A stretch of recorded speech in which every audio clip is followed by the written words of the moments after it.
Looks like we're live. Welcome, guys. We'll be getting started in a couple of minutes. Can head on over to that link to enter in our giveaways.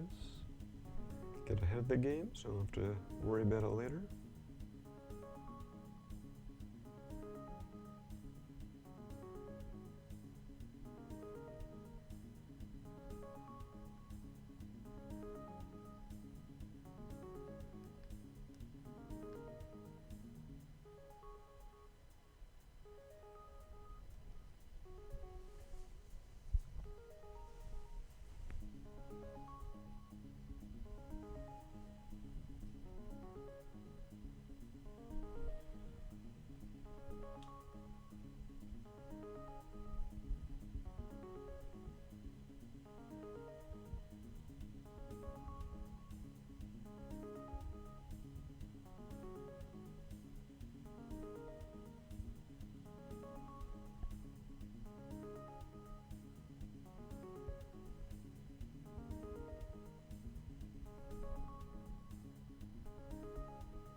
All right, looks like it is 1 o'clock.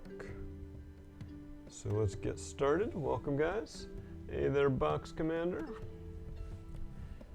So yeah, we're here today to build this lovely LEGO Ideas set, number 30 in the LEGO Ideas line. As you can see in the bottom right there, the Pirates of Barracuda Bay, ages 16 and up. I guess I fit that. 2,545 pieces, still available on Shop-A-Home for $200. Yeah, when the project first hit 10,000 votes and I saw it, I'm like, oh, that looks kind of cool. But when this final set was announced, it was just absolutely astounding. If you're a child of the 80s or early 90s, like, this box design is immediately like nostalgic.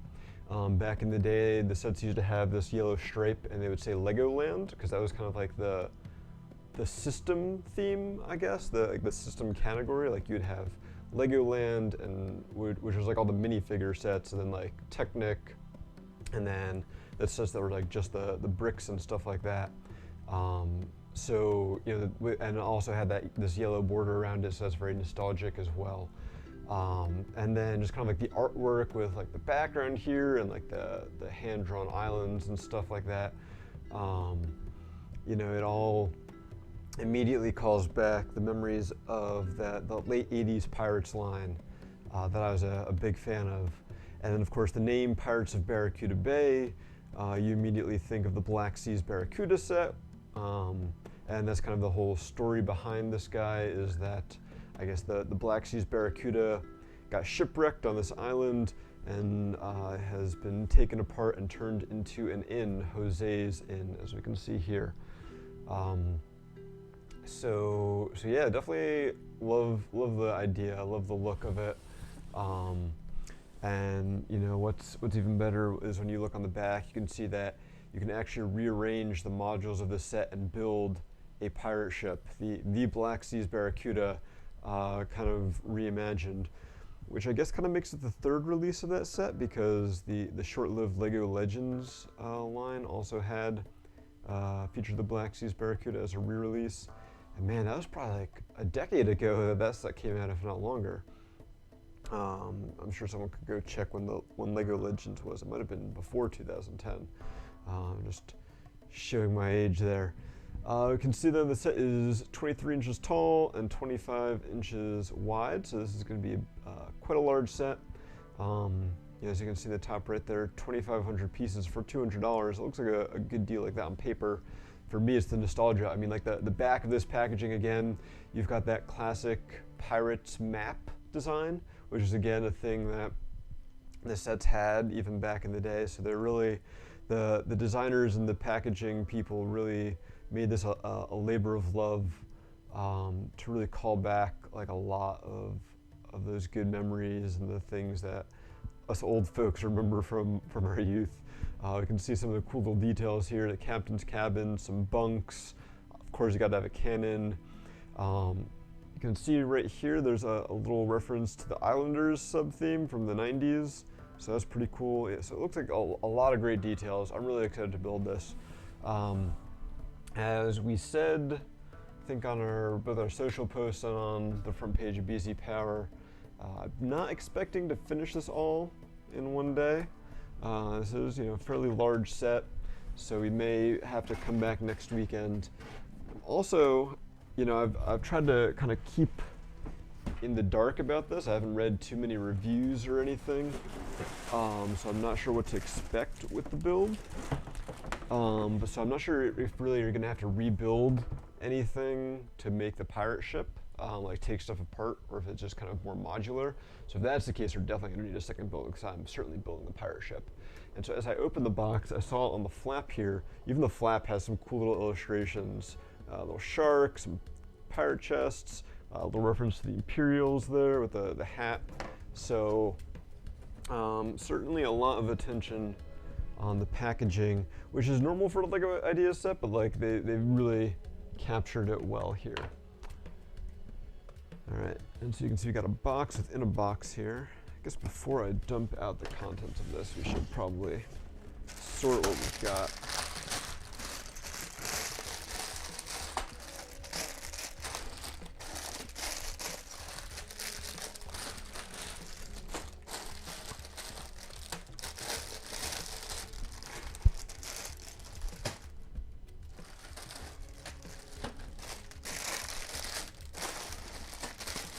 So far, the highest number I'm seeing is 14. Oh, no, there's a 15.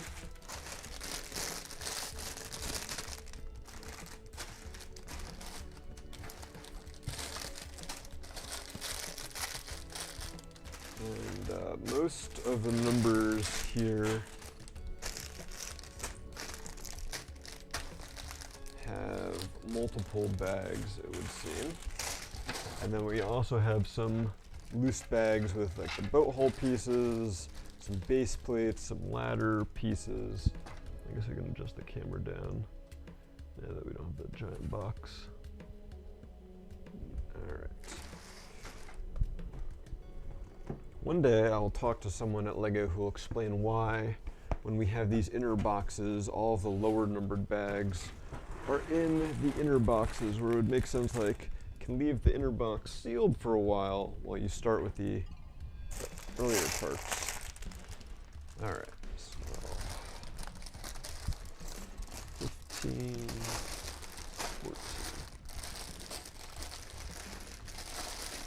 Not plan this out well.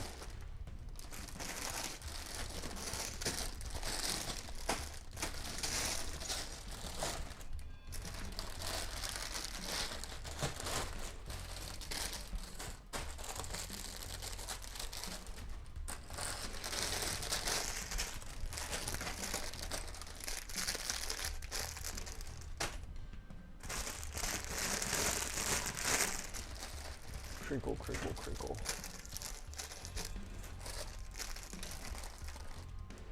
We got a nice long Technic axle in here.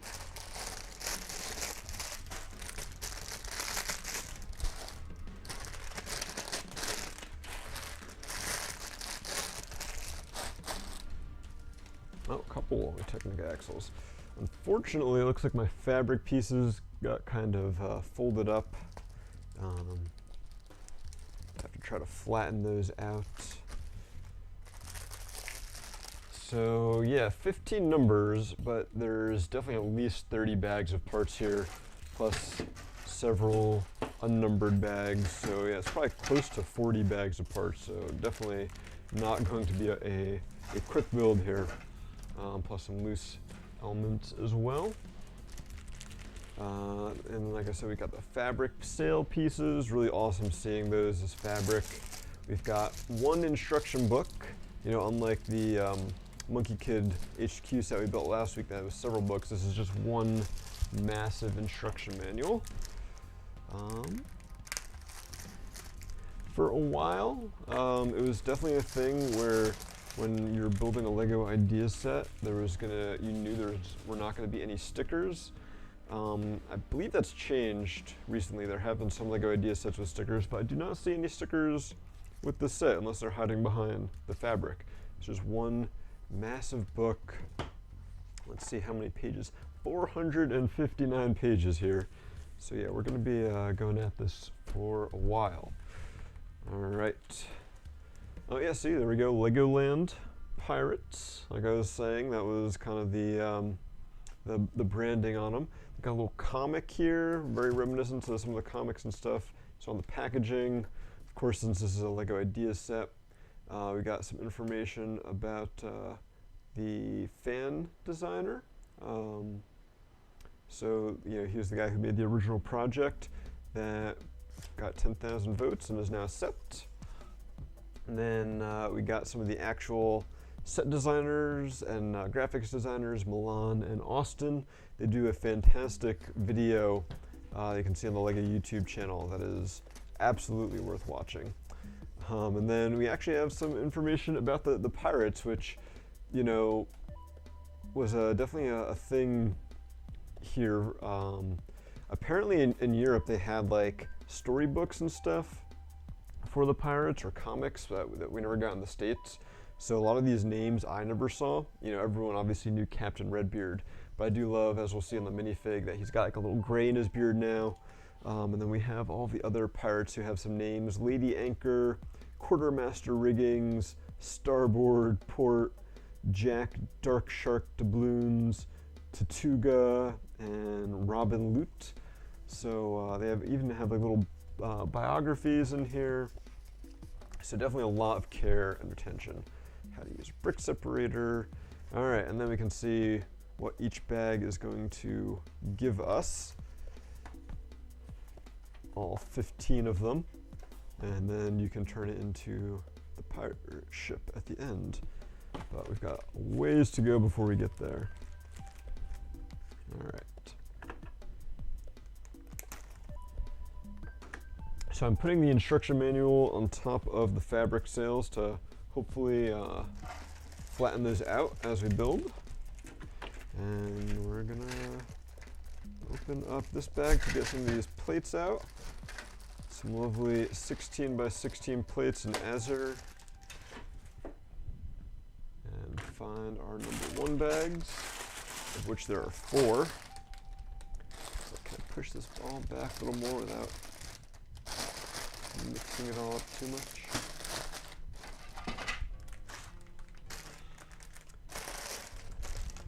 Alright, this is going to be very cluttered for a while here. Alright, and of course we do still have our 2 camera set up, so let's see if we can turn that on. There we go. So you can see my sorting trays there as we load them up with parts. We'll reposition that camera once we have all the parts out of here.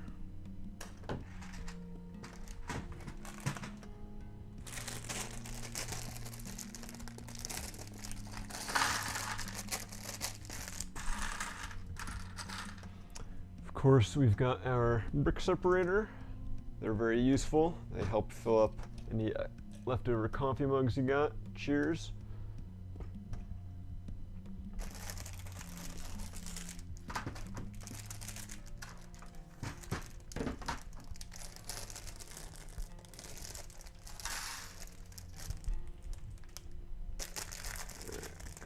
some of the little parts. Alright, camera.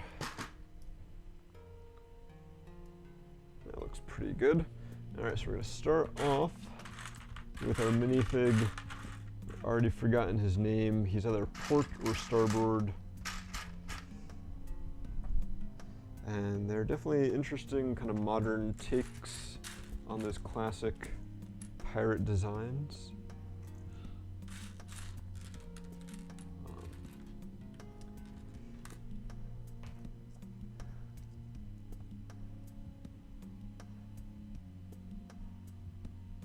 Well, glad you got your giveaway from last time, Box Commander. All right, so here is our first minifig. I'm going to try putting these on the webcam again, seeing how that shows up. Maybe not.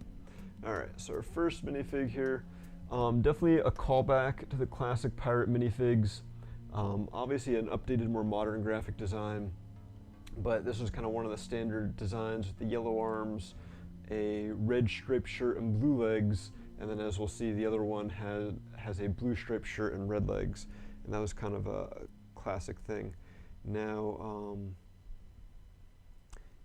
instead of a printed on mustache, we actually have a little mustache bracket, so you can see his face without the mustache.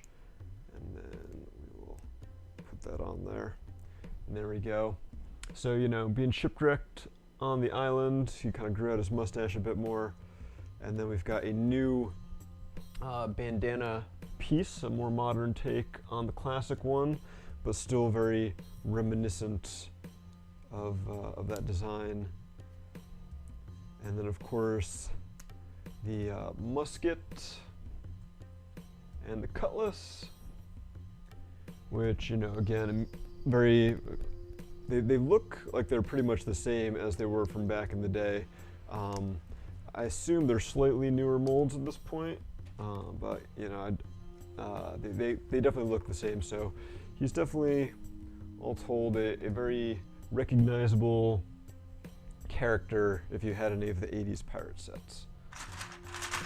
Alright, looks like we're starting out with making ourselves a little rowboat. Alright, gotta get some of these plates and stuff out of here. Guess I'll never be able to find any of the smaller parts I need.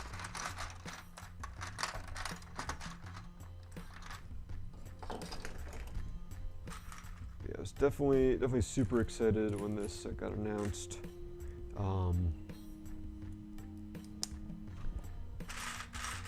I would say like the only thing, and you know, obviously we'll see how I feel after I build it. The only kind of thing that could be a disappointment here is the fact that you know, this is just like a one-off set, and there isn't like a whole new Pirates theme like this, because I would definitely be all over that. Another callback, we've got our classic skull and crossbones flag here. I'm gonna focus on that, maybe. There we go. So a modern design, not, you know, the original pattern, but it's definitely instantly recognizable. Pop that in there.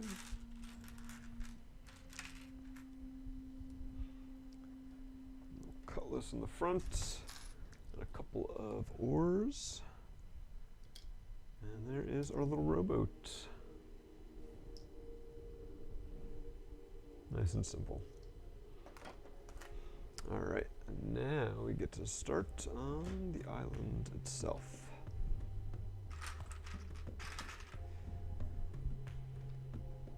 I do like that, you know, it's all brick built.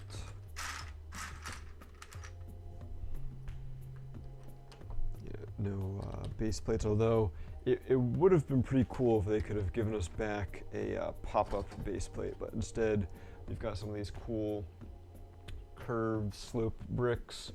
I feel like those first came out in like the UFO sets in the 90s or early 2000s, so they didn't even exist back in the day for the original Pirates. Oh, that is the wrong plate there, I think. There's the right one. But yeah, back in the day we had the big pop-up base plates that had like ramps and stuff on them. They were cool.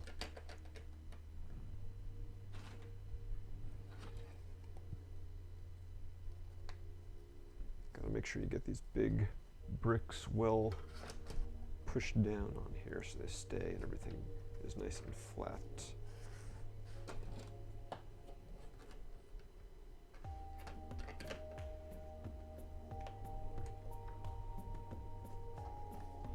Kind of liking how we're already getting like a very asymmetric pattern out of here.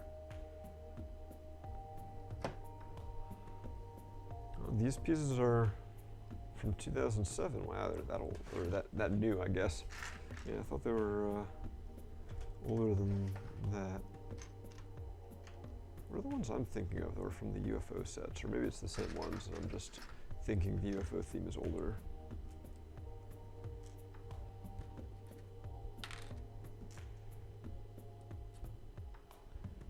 That's a cool little whipped cream part in white.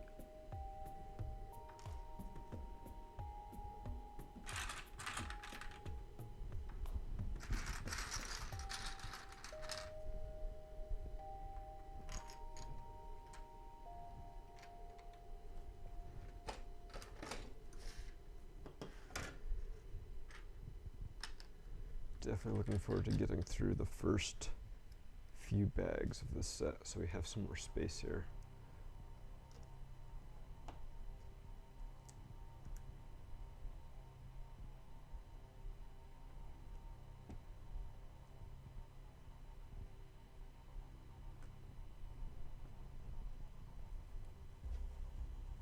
Oh, okay. Yes, the earlier UFO slopes were faceted and not smooth like these ones are. Yeah, I guess that just kind of shows my age a little bit because I never really got into the UFO theme. That was like starting to get into my dark ages almost, where I was focusing more on like Technic and Mindstorms and of course Bionicle. By the time this came out, I hadn't realized that this little flower piece was still a thing. Looks like it's a newer mold than it was back in the day, but it's a similar design, so that's pretty neat. We're actually putting that in the gap between the studs.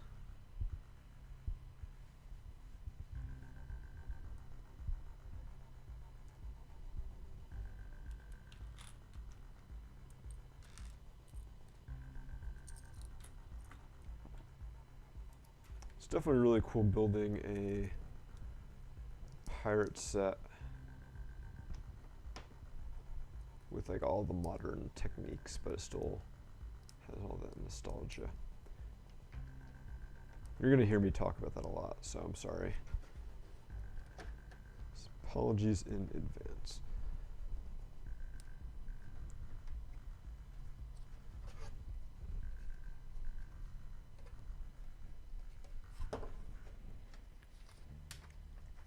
I almost considered trying to go see if I could dig up some of my old pirate sets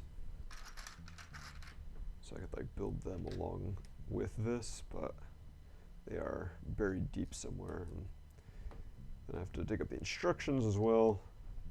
One day I'll get there.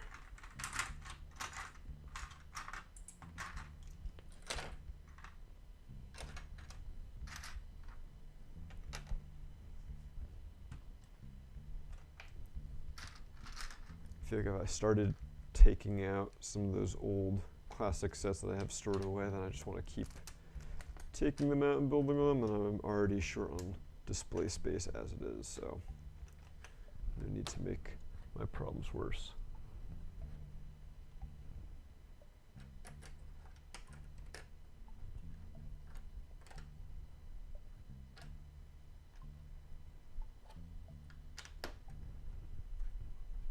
Definitely got to make sure you push all these things down on these plates very well, especially these larger curves, because if they're not pushed down everywhere, they're gonna see later on.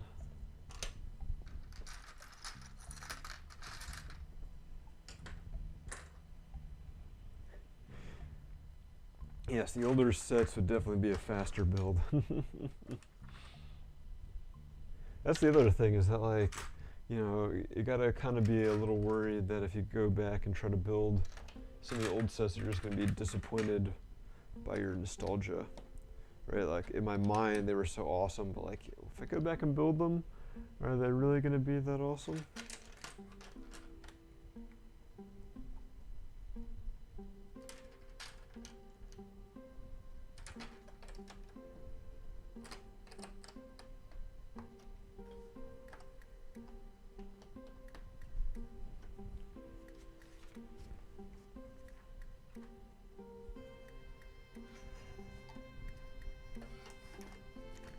You can see this thing is already starting to get quite large and unwieldy.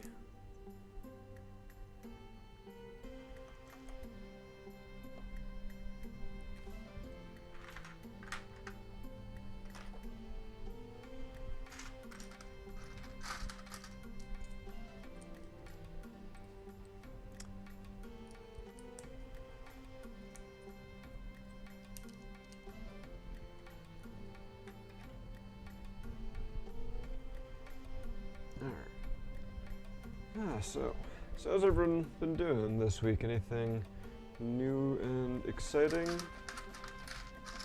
Had a couple big LEGO news stories this week. The new Mos Eisley Cantina Master Builder Series set. Not to be confused with Ultimate Collector Series.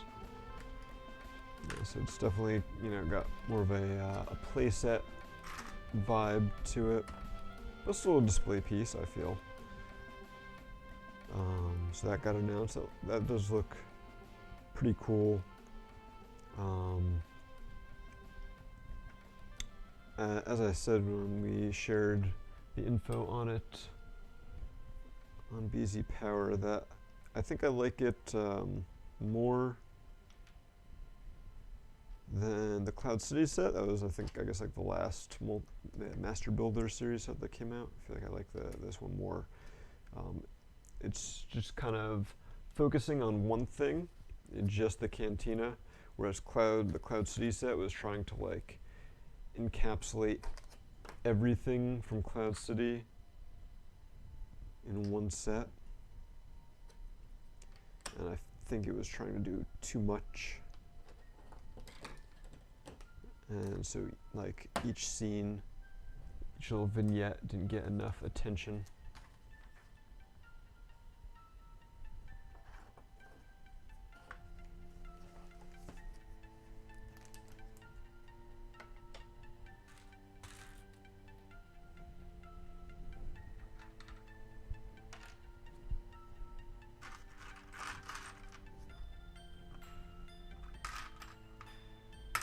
So yeah, definitely, I'm looking forward to this one.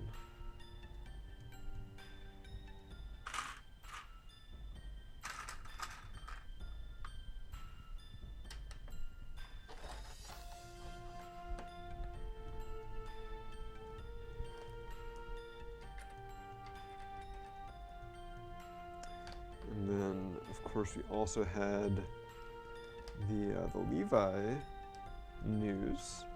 LEGO and Levi's jeans are collaborating on some LEGO branded clothing and accessories. I got a little red crab here, cute little piece, which I don't know, I don't think I saw that one coming. Obviously, they had the teaser earlier in the week, and at that point, I was like, oh, okay, that's what they're doing. But if you told me like a month ago, LEGO and Levi's, I'd be like, huh, it's an interesting branding choice.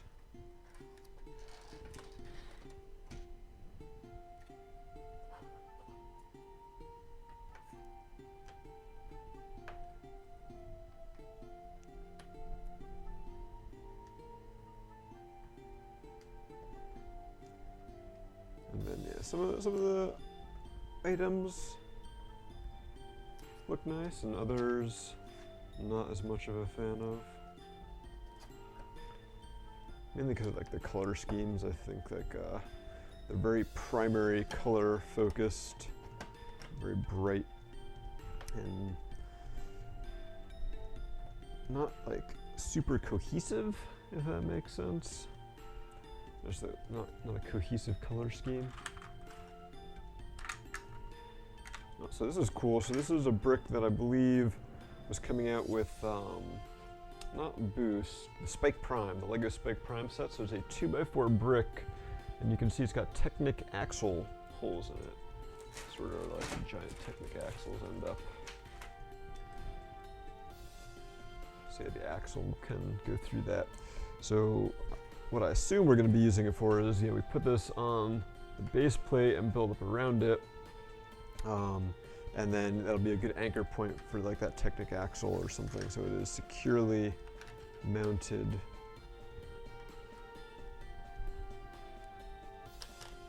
As we build up.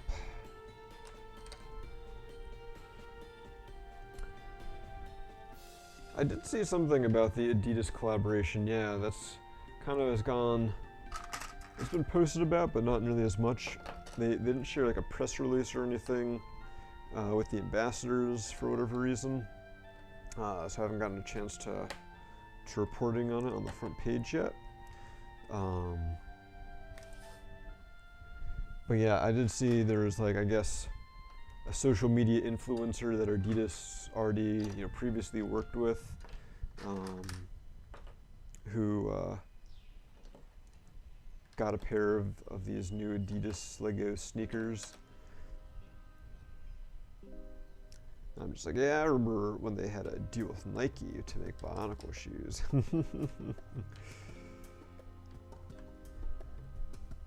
And again, like the color scheme on it wasn't really something that maybe say, hey, I want to put these on my feet.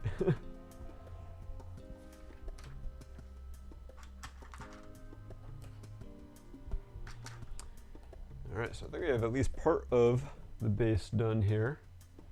Show it off on our main camera.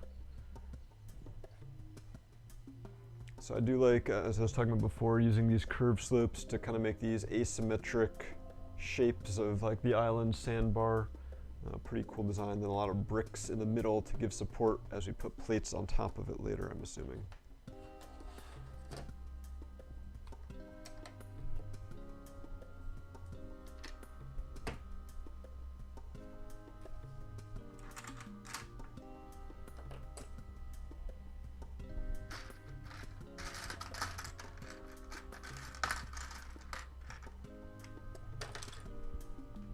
Yeah, it definitely is kind of interesting to see Lego doing these clothing and other accessories partnerships that are more targeted at adults, right? I mean, like even the Bionicle sneakers I was joking about, right? Those were targeted at kids, only available in kids sizes, whereas these Adidas shoes very much seem to be adults.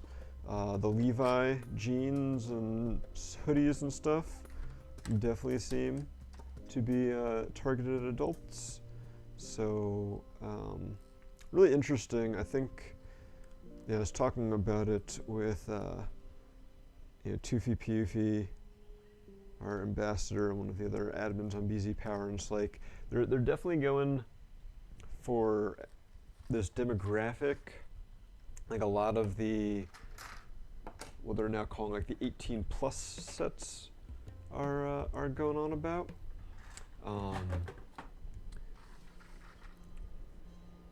Where it's, sorry, losing trays around and lost track of where pieces are. Yeah, so we're same thing as they're doing with like these 18 plus sets,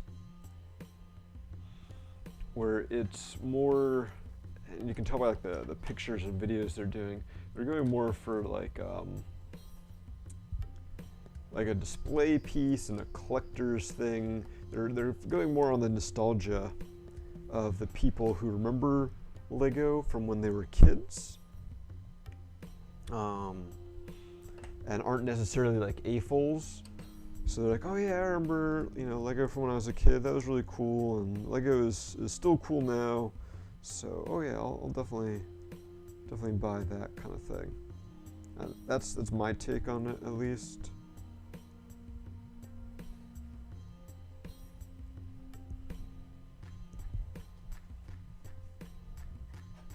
Like, these aren't necessarily targeted at people who go to Lego conventions and stuff like that. If we buy them, that's like a happy accident, so to speak, but not their target by any means. So if you think they're dumb and are like, why is Lego doing this? Well, they're not for you and me.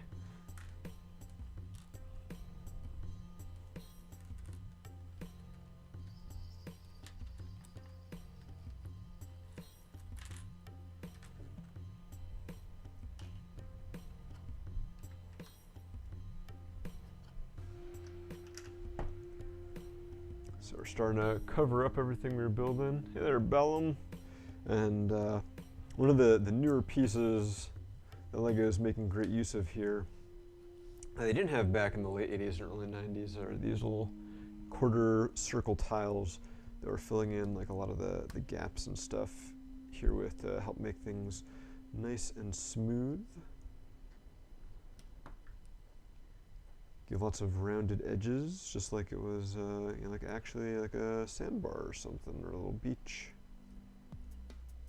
Couldn't do that back in the day.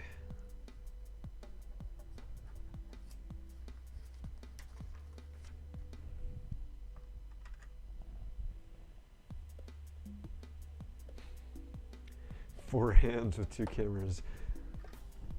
I guess I didn't quite think about how that would play out.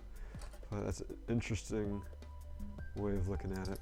But yeah, this week on our giveaway form, when you enter in our giveaway for free swag, definitely let us know what you think of the two camera setup, if there's things you think we could be doing better or differently.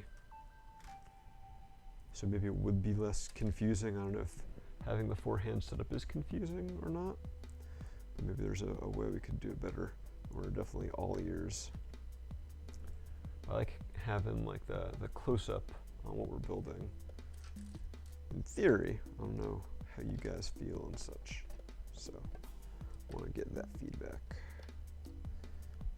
Got a little frog. Didn't have that piece back in the day. Well, I don't really think of frogs when I think of tropical islands, except maybe for Kermit.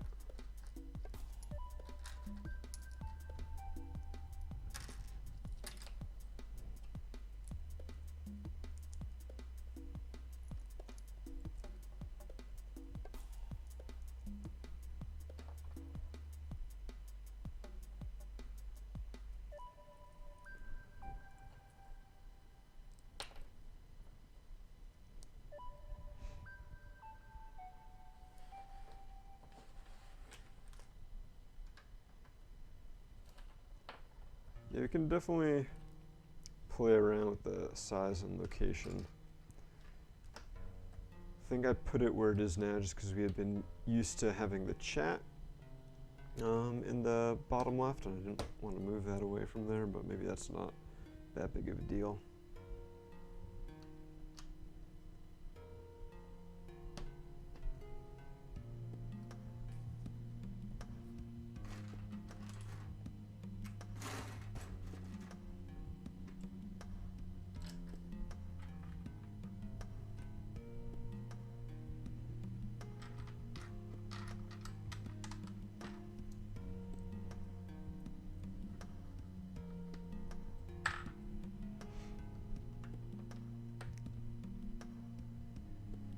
So I think what we're kind of working on now is actually going to be part of the design so that we'll be able to remove the parts of the ship later and assemble them into the main ship. So you can see Now we've got these 2 bricks with Technic pins on them. And then also we've been kind of making like these pier pieces, but they have tiles on top. So in theory, once we make the part of the boat hull, we'll be able to slide that in and it'll connect via the Technic pins and stay stable. But then later on, you'll be able to remove it and turn it into the boat on its own.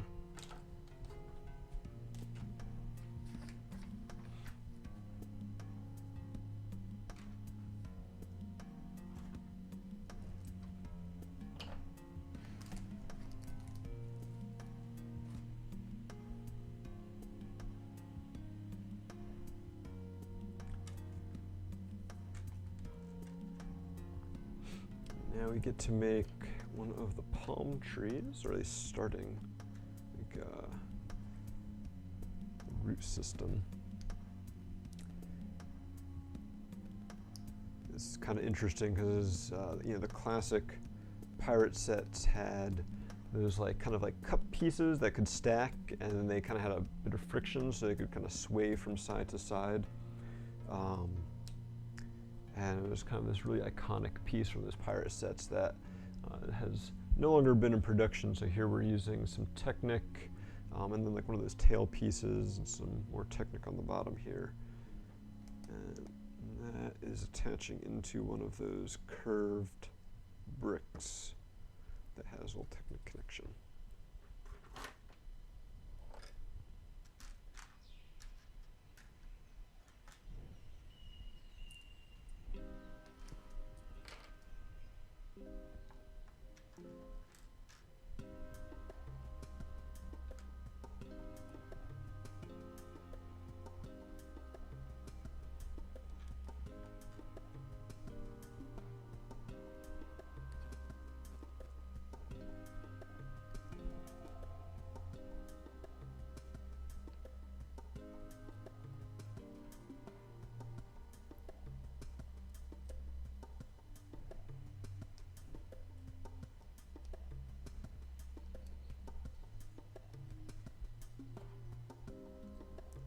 Another tree trunk.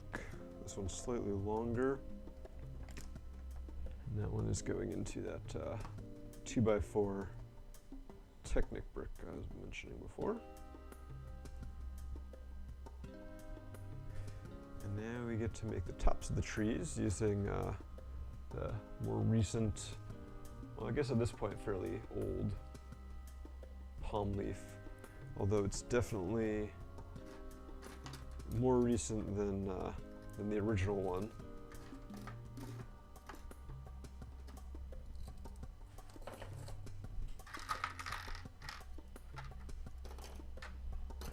Although we're still using this piece on them, which is the same piece we used back in the day to put those tree branches, tree fronds on. And then we've also got some unprinted minifig heads, and I forget the name of this color, like medium nougat or something like that, that I believe are being used as coconuts here.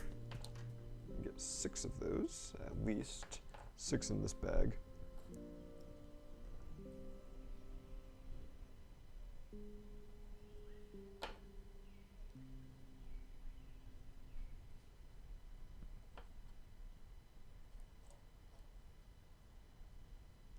And yeah, we're just putting those minifig heads in the bottom of the leaf here.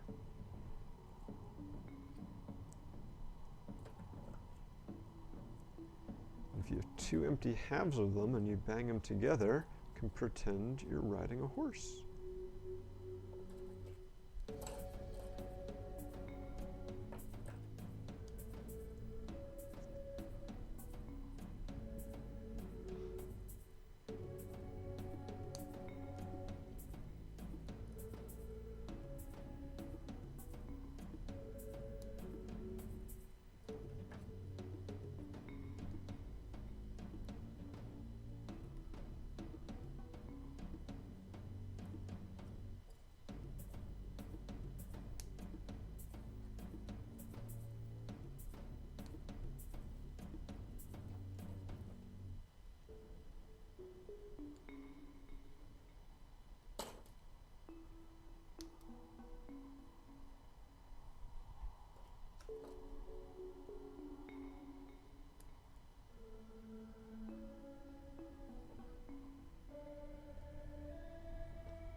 these are definitely kind of fragile.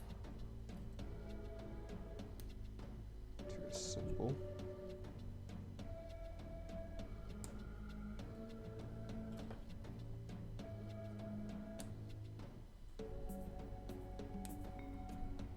They look pretty good when they're done.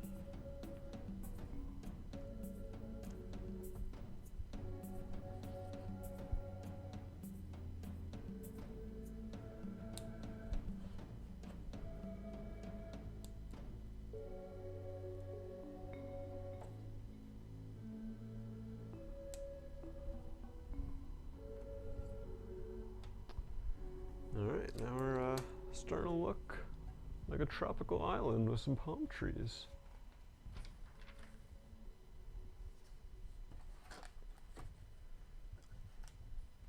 Alright, looks like we got just about one more thing to do in our first bag. And that is our little Islanders homage.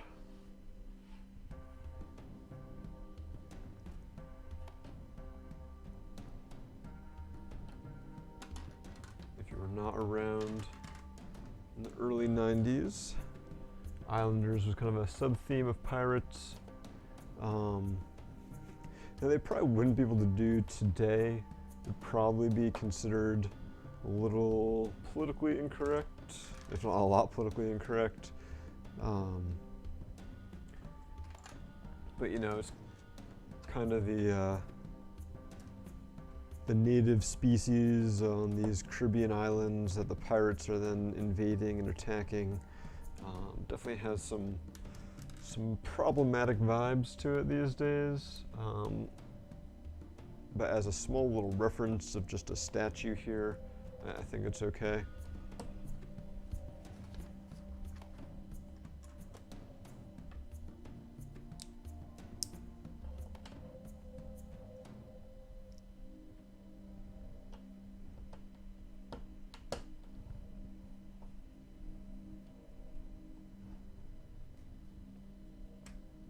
Yeah, the sets had a lot of you know, stonework designs in them, kind of like these idols and stuff that I guess they were worshiping or what have you. And so we're making one of those that looks very similar to the ones from back in the day, and it's kind of like a little ruin hidden here.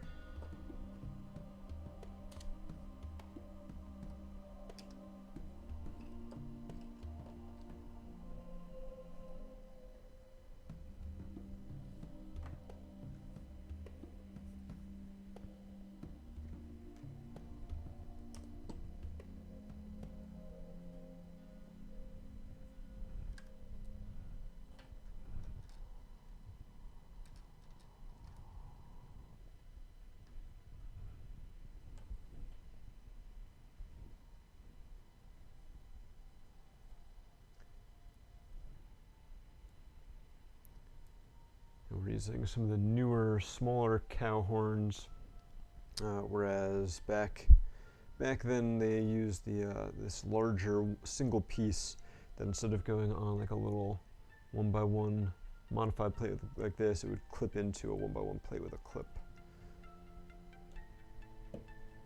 But that is a spitting image of the one from back in the day. I'll put it up on the big camera. Like, I haven't gone back and looked at the old sets to see quite how it compares, but it looks pretty darn close. And then we left this little slot in the island here so that when we put this guy in, he goes into an angle. It looks like he's partially buried in the sand. We'll flip this around in a sec. You can see that. I guess probably better to do those things up on the big screen. So yeah, it's on a little, there's a brick with a Technic pin in here, and in the base of the head has a 1x4 Technic brick. So it kind of just floats at an angle here. And because of the tree trunk it doesn't come up further than that, and it can only go so low. So it's a really cool little reference. As an old person, I dig. All right, so now that is it for bag number 1. Get rid of our extra parts. And there's only one bag for bag number 2. It's kind of a relief here. But we do use all 3 of these big boat hull pieces here.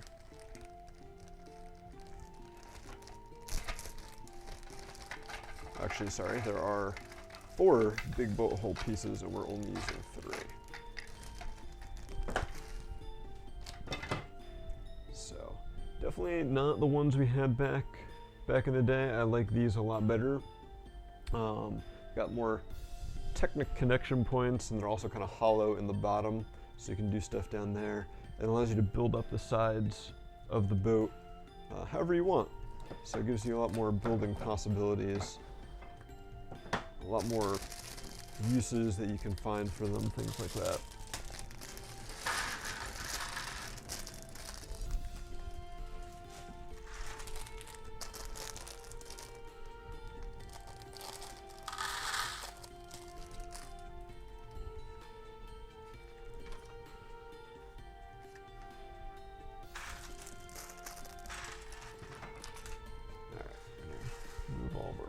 Over here for easier access.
See, it looks like in this bag, we're gonna start making like a catwalk section over here, and then part of the boat hull.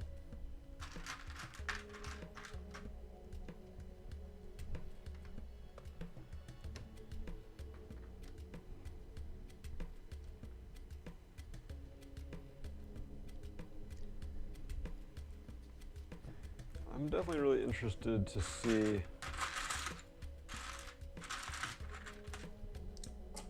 how like the boat hull like idea concept works out, because at first I wasn't sure if you know, you could build one or the other and you had to disassemble in between, but it's almost looking like you're going to be able to have both built at the same time, which I think will be pretty, well, not both built, but you'll be able to easily transition from one to the other, I guess is a better way to put it. And that's kind of exciting to me. Because at one point I was like, am I gonna have to buy a second one of these sets depending on which mode I want it in?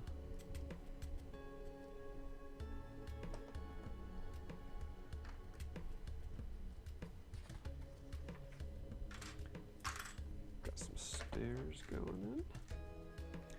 Hopefully I don't mess up the alignment like I did with our Monkey Kid set last week.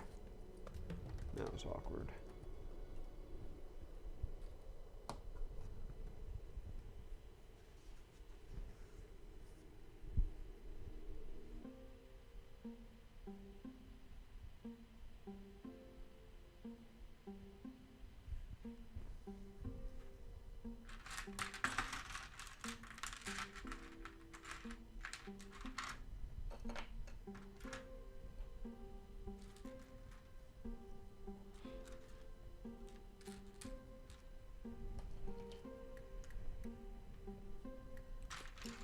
this is pretty awesome. We got our classic Pirates Parrot mold. Dual molded with blue, mainly blue and a little bit of yellow on the tail, and like the feet, chest area. Kind of, I think I like the original printed version better. Not sure if there's like a technical reason why they can't do the printing anymore.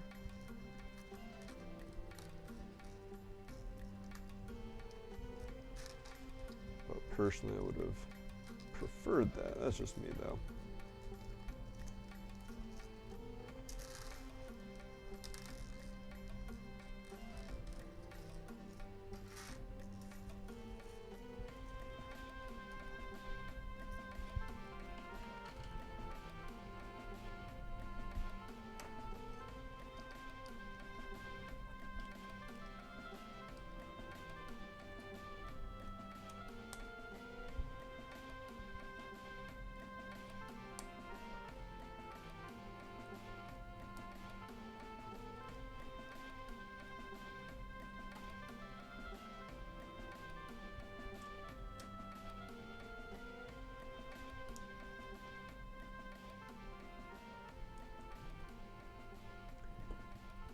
Kind of making some flower blossoms here on these plant stems. Lots of these keat orange or flame yellowish orange flowers. This is the more recent 1x1 round mold with 5 petals versus the older 4-1. This one fits a lot better when you're trying to put multiple ones of them next to each other.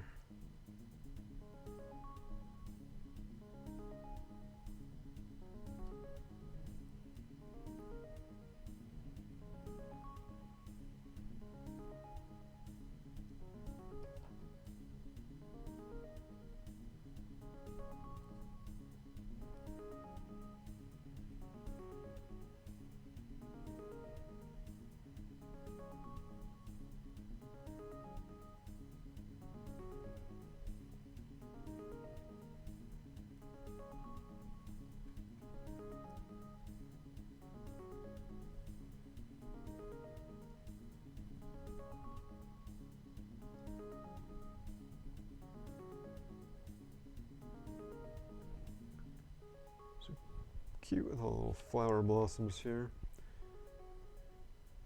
Almost feels like it's kind of like the crow's nest up there.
Parrot robot.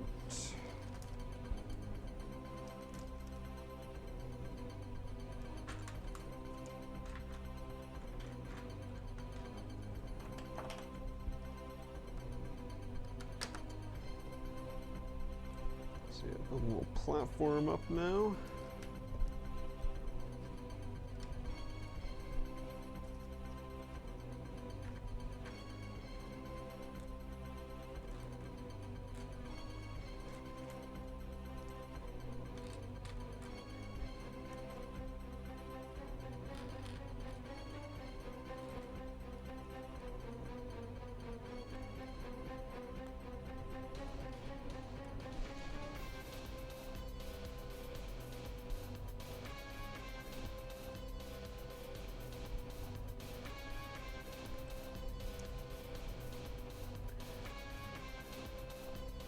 little confusing at times. They're making you kind of spin the base plate around a lot, and I'm kind of trying to avoid that.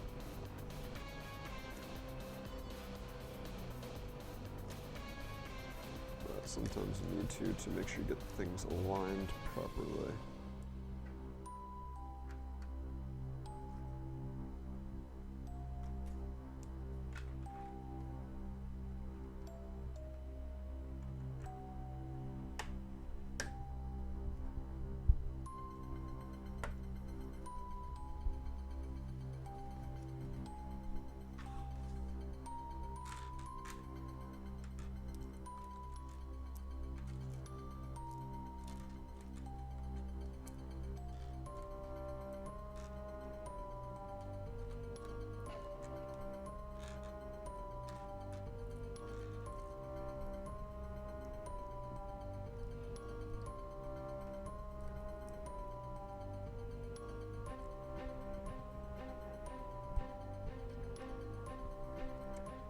Yeah, I feel like some of the Ideas builds lately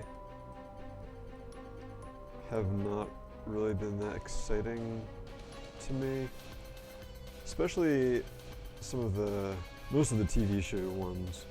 Like, I do have the Big Bang Theory set, but that's just kind of sitting in the Lego closet. I never got around to building that. The Seinfeld one, you know, I'm not a fan of the show, never really watched it, so. Not Seinfeld, Friends? Friends. I was never really a fan of that, so like that one seemed kind of boring. The grand piano, that one definitely seems interesting. That one I would like to do.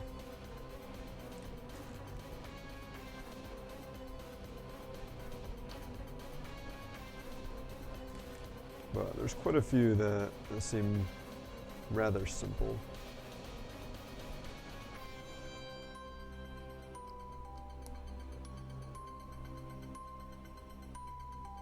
And I suppose, you know, if they sell, they sell, but just not for me.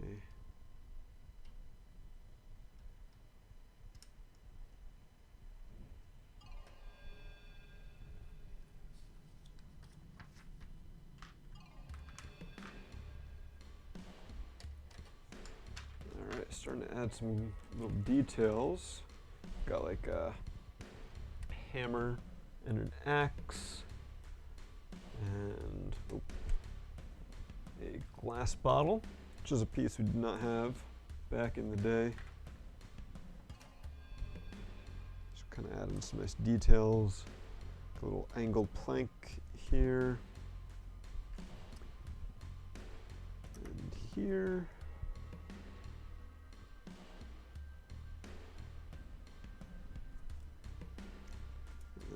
Some stuff in these old barrels we're hiding back here.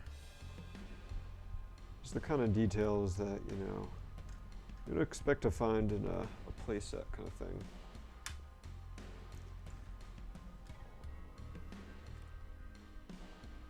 Oh, and then we've got some of the newer lantern elements. Came around in Harry Potter, I believe.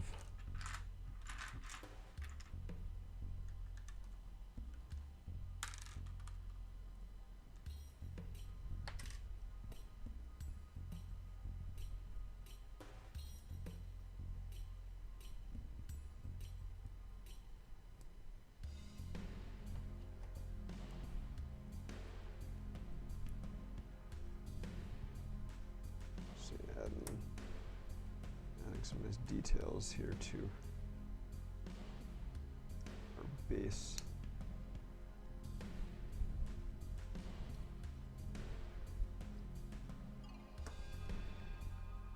Excuse me, tree.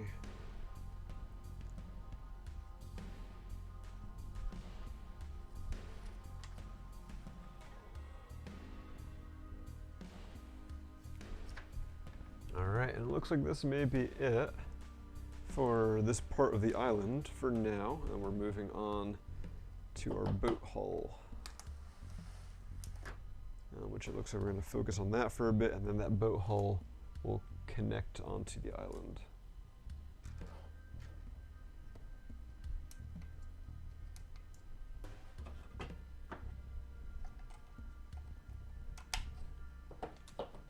And it's kind of awesome personally, because again, as a kid, I never had any of the really big pirate sets. I think I had one of the bases, and I had a smaller ship. I think it was like the Renegade Runner was the name of it. But I never had the Black Seas Barracuda or the later Skull's Eye Schooner, whatever that one was, with the black flags versus the red that this one has. So this is like very nostalgic, like wish fulfillment kind of stuff here for me. It's like, oh, I finally get to build one of the big pirate ships. Like I built a couple of the Pirates of the Caribbean sets. And there's that one Lord of the Rings, the Corsair of Umbar ship. But you know, those don't quite have the same nostalgia as the Black Seas Barracuda.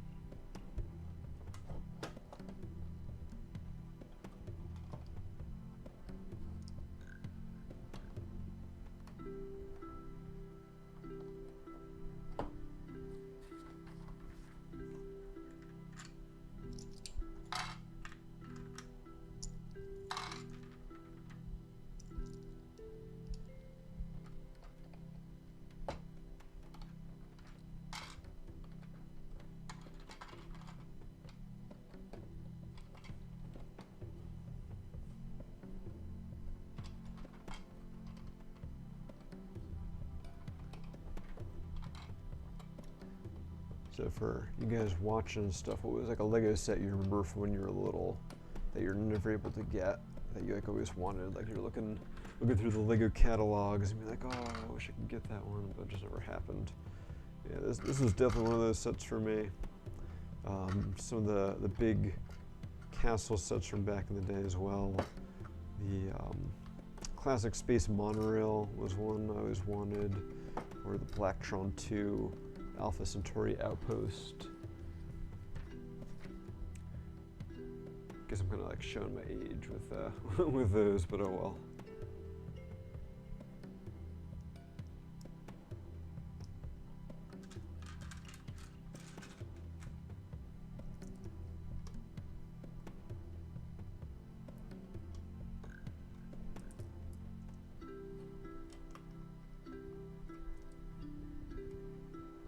Like that we're adding a bunch of snot bricks to the outside here. That seems interesting to me. Makes me hopeful of some cool building techniques later on.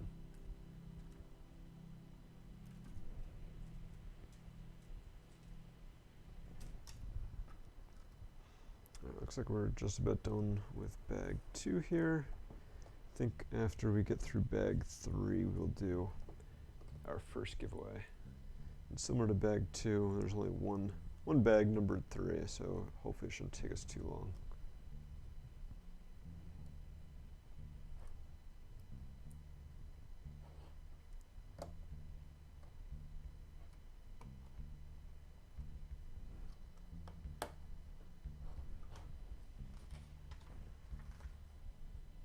Interesting, we get an extra ore.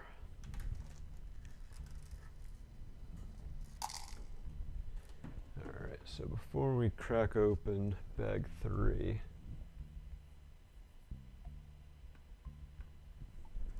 turn off our picture-in-picture for a little bit so you can see our island here. And you can see we've kind of got like some gangways and some stairs, and so then we have our boat hull.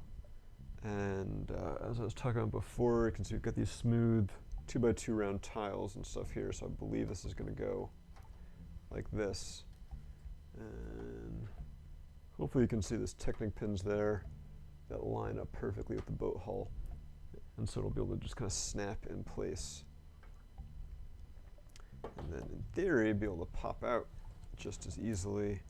So you can go from the stranded ship to the classic Black Seas Barracuda.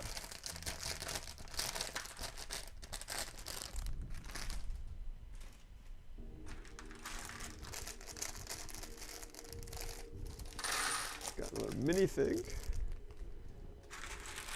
in this bag.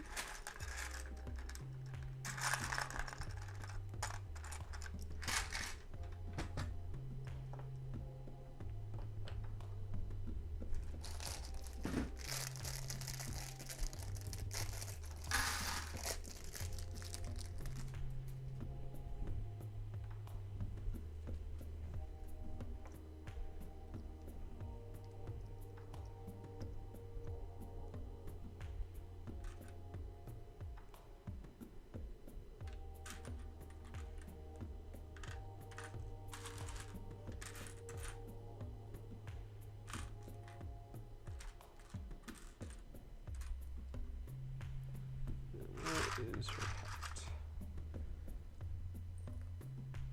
Alright, so here is the minifig. Forget what her name was. Not sure like what that stuff is supposed to be like on the side of her head, if it's supposed to be like kind of like dirt or something, because on the alternate face, where she's kind of got like a little angry look, she does not have that.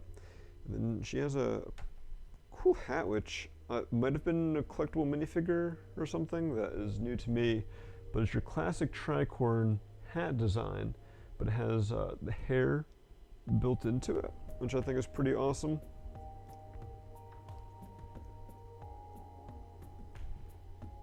See, there she is with the hair, looking good. And then she gets a pair of flintlock pistols and gunmetal.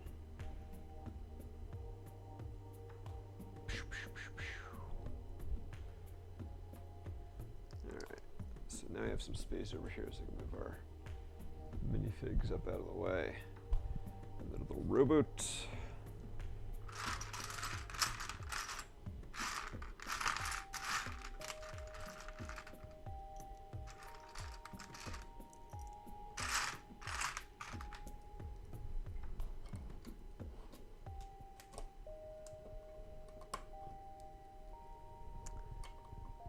So one of the other things we could do is, instead of having this webcam, the smaller camera in the corner, we can actually switch it. Although when I do that, then the stuff I'm building is covered. So yeah, okay, I guess that's not a good way to do it. So, but maybe that would make more sense if we had the picture-in-picture in the lower left instead of lower right. So maybe we'll have to try that out next time.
looks like we're actually starting to build a wall in the boat here with these 1x2 rounded bricks.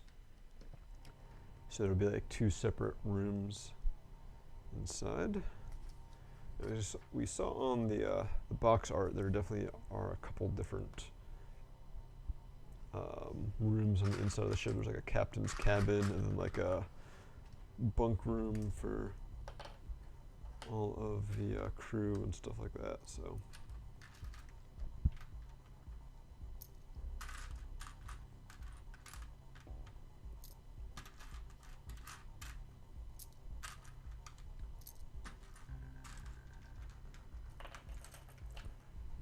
Looks like we're making a pair of ladders that are going on the side of the ship.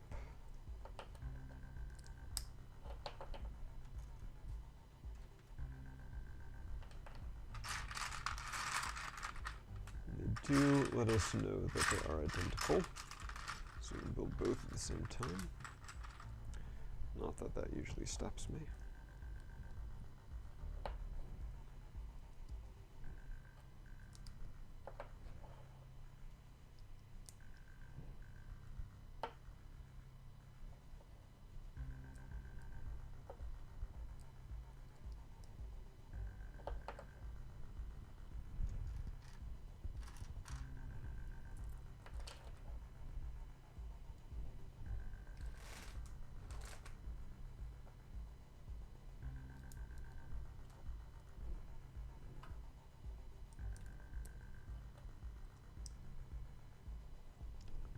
You can see our ladders coming together. These 1x2 plates with the bars coming off them.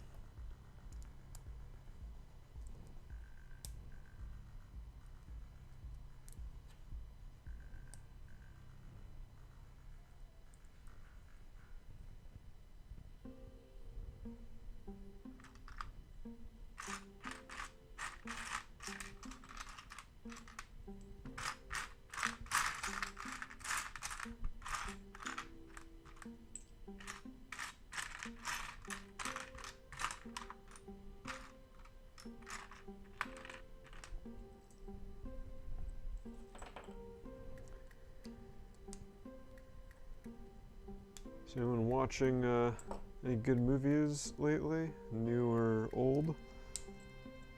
I actually had a coworker going to a theater, and they said that they've been pretty good with kind of keeping social distancing and stuff. So it kind of makes me want to go see a movie, whether that is Tenet or New Mutants. Kind of thinking of the two, so if anyone has any recommendations, I'm all ears. Because I've definitely have missed going to the movie theaters these past, what, like 6 months now?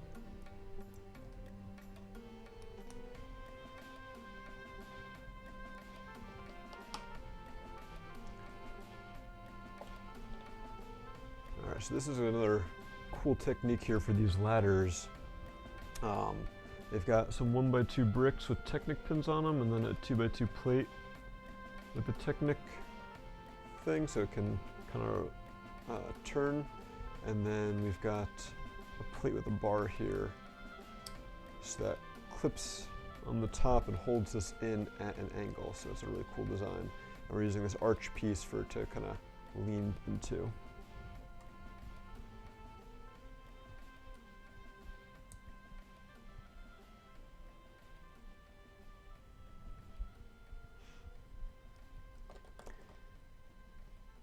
Yeah, I haven't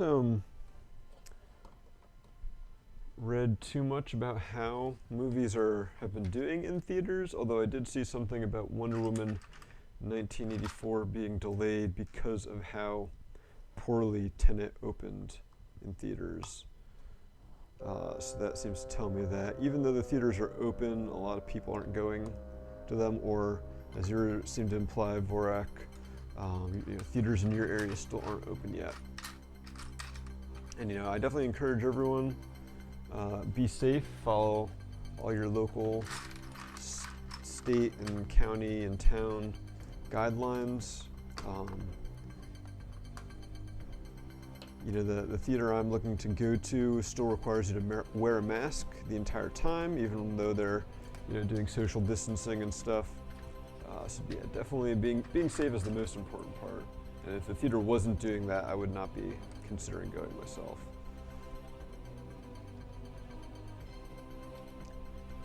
All right, so we're starting to get that wall I was talking about going, with a little doorway in here.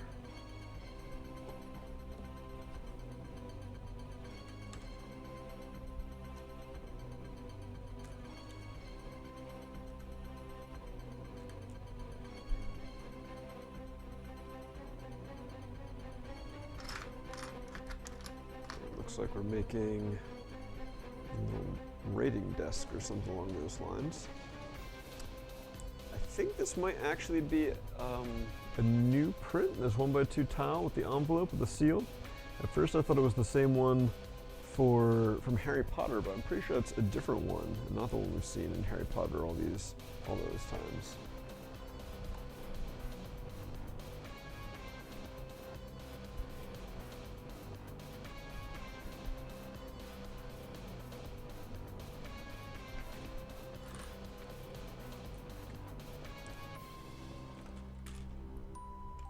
Yeah, definitely Vorok. I mean, being safe is certainly the most important thing.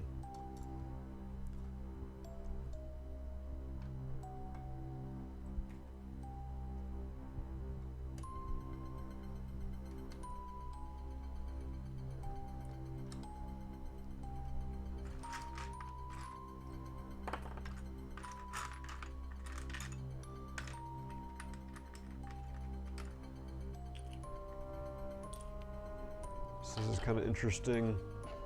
We've added some Mixel sockets onto the end of the boat here, and I'm wondering if that is going to be how we connect the different pieces of the boat, or if this is going to be how we connect like the back like part of the boat at like an angle or something like that later.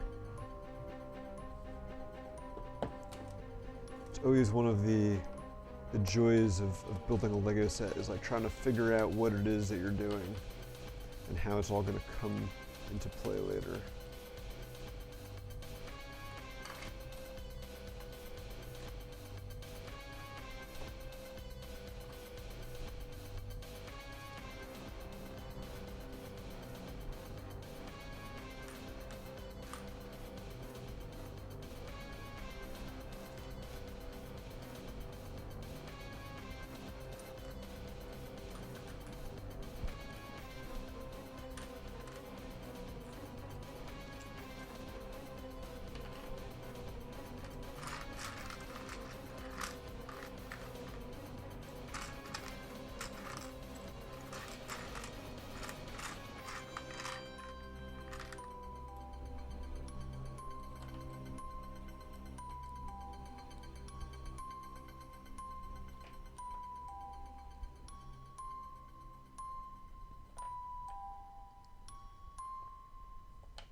I guess Mulan came out on Disney Plus, but I've seen a lot of negative press on that for a lot of reasons. So I was kind of curious about that at first. I think I'm gonna wait until some more stuff comes out and I know what's true or not.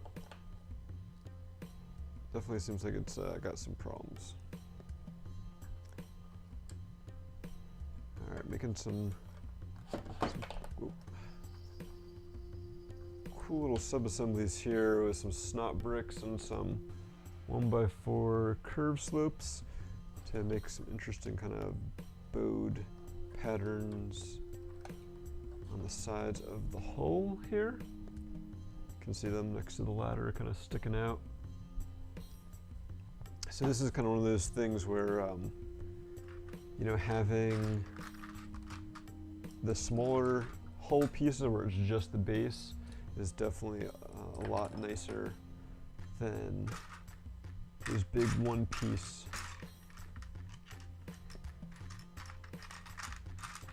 boat hulls that we used to have.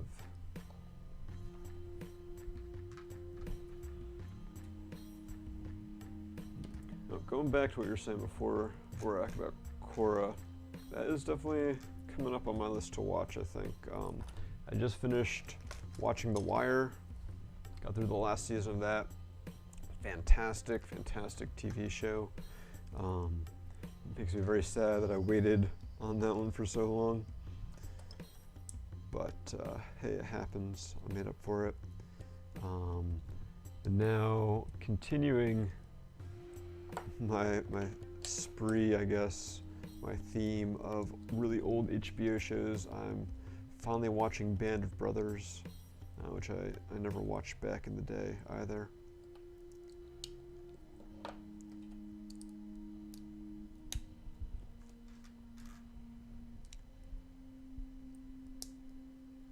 And I think after that will be Legend of Korra, which again I've never watched.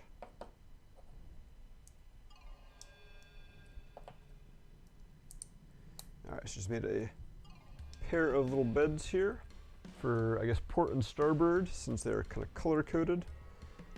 Those are going in our boats.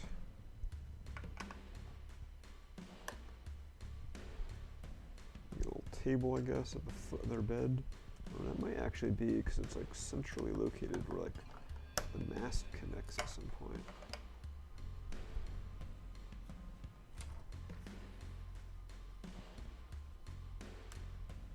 Get another letter. Same print as on the white tile, but this time it is on a tan tile. So again, I'm not sure if that is a new print or not, but it's certainly not familiar to me.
Stay.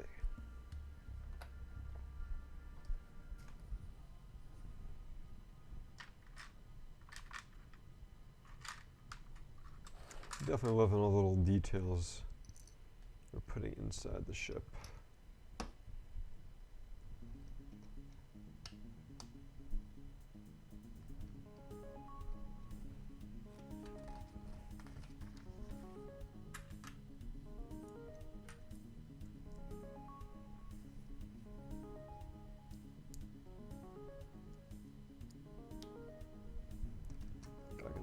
Table going in here.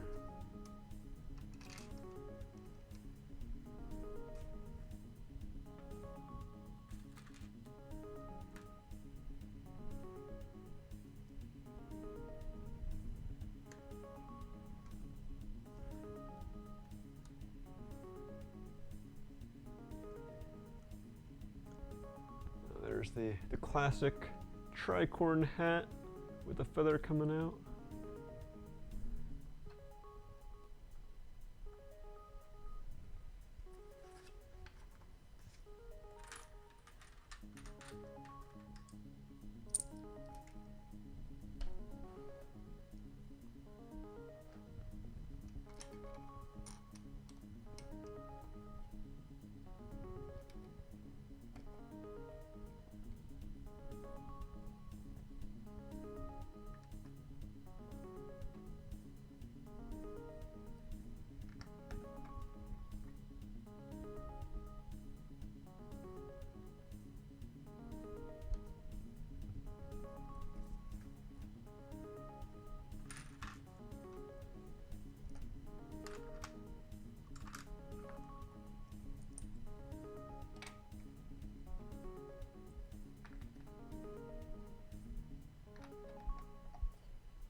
definitely close quarters in this ship, but I suppose that is most boats now, isn't it? Oh, putting in, looks like, I don't know, call it the galley, but it feels a little more like it is like the bar that we're putting in right now. Because we're going to put a whole bunch of bottles and like a keg of ale or something in here.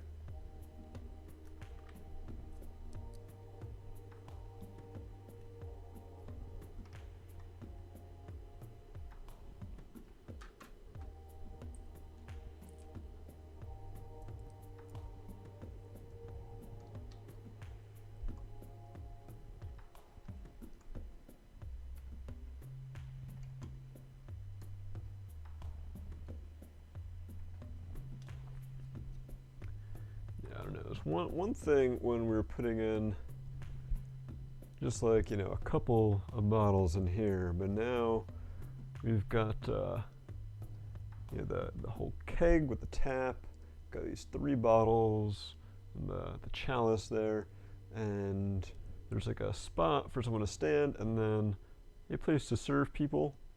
Yeah, that seems kind of like a bar to me. Of course, you know, if it's a pirate ship, that's probably the most important place on the boat.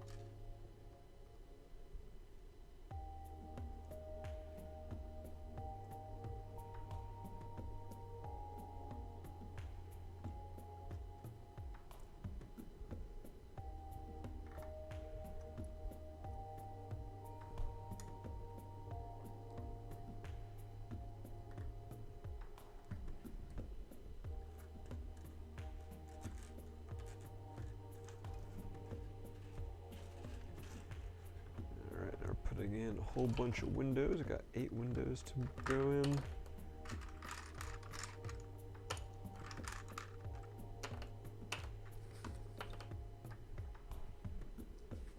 And then just 2 more pages.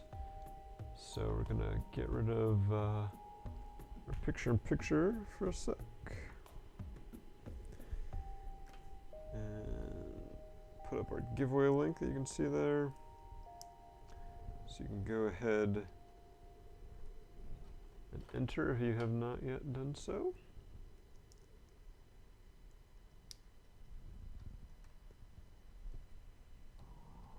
Once we're done with bag 3 here, we'll open up bag 4, and then we'll pick our first winner of the day.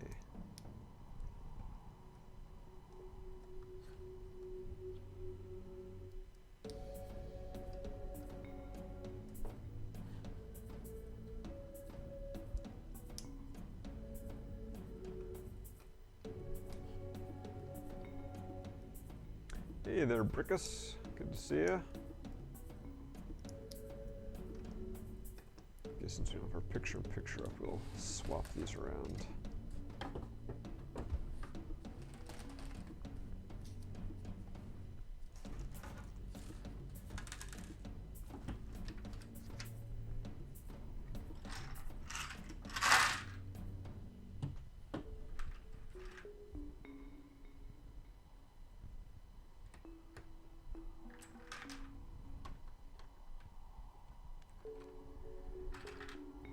Definitely starting to look like a ship hull, especially adding in these big slope bricks. Really starting to kind of build things up.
So yeah, definitely starting to look like the mid section of a boat. Lots of interesting little details in there. Got a couple of bunks, little table on the other side, and then we've got our full service bar here with our keg of grog and a bunch of other bottles and stuff. So yeah, definitely coming together. All right, so we're gonna open up our fourth bag here.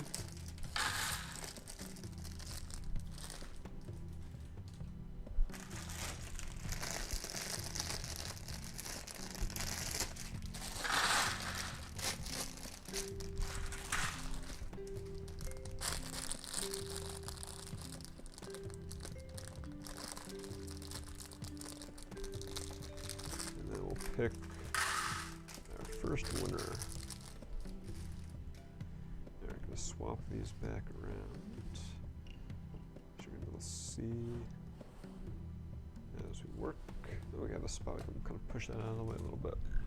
All right, let's get that back on there. And then I can pick our first winner.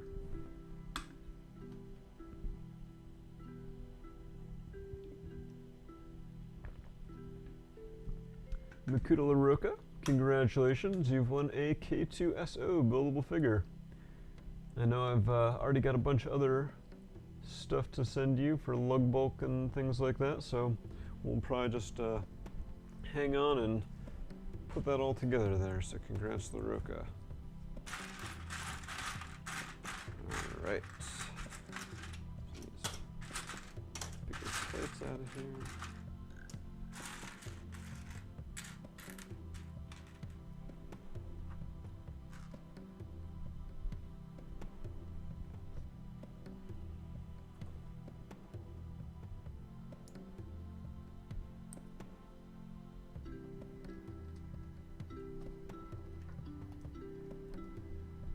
Looks like we are going to be building a wall on the back here. Lots and lots of snot bricks going in.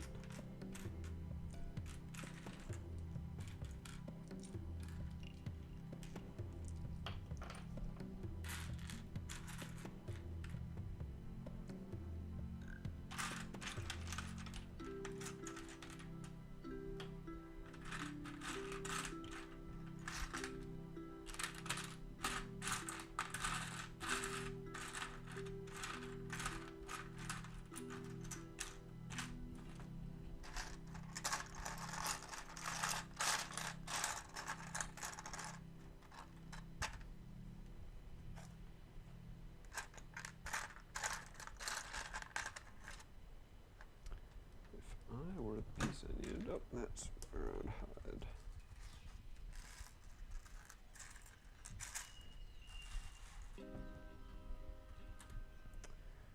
Got a nice little printed tile, 2x2 dark tan tile with a little boat print on it. Gonna assume that is new. Certainly new to me.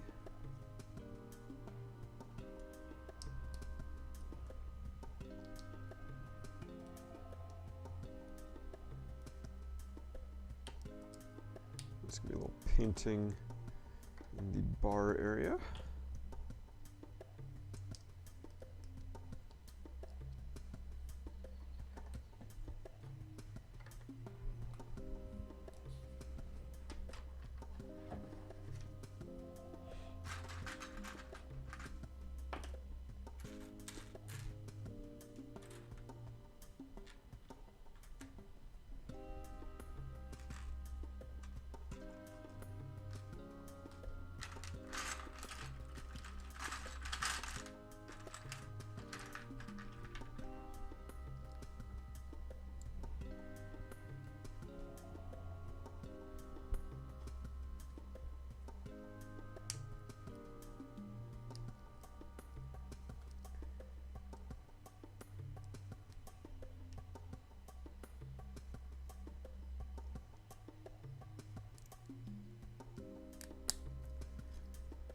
And you know, just your normal door in the back of a boat.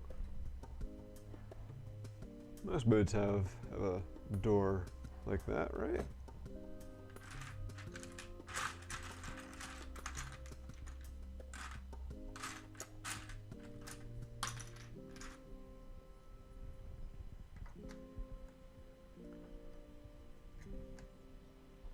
Definitely makes me curious to see what happens to that when we do the transformation from shipwrecked ship to seaworthy ship.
So it looks like all these places where there used to be windows, or used to be cannons, have now become windows because we're putting little cannon flaps over them, or a little flag piece representing the cannon flap.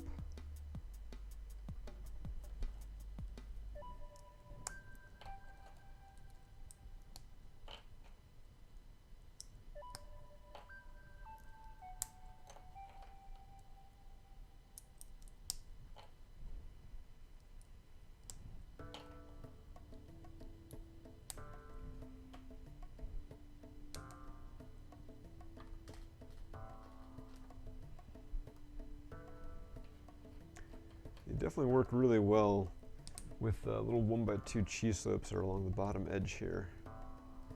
They close and they're not like completely flush, but that cheese slope keeps them from going too far back, so they stay at a nice angle, and also so you can easily kind of get your finger in there to open them back up again.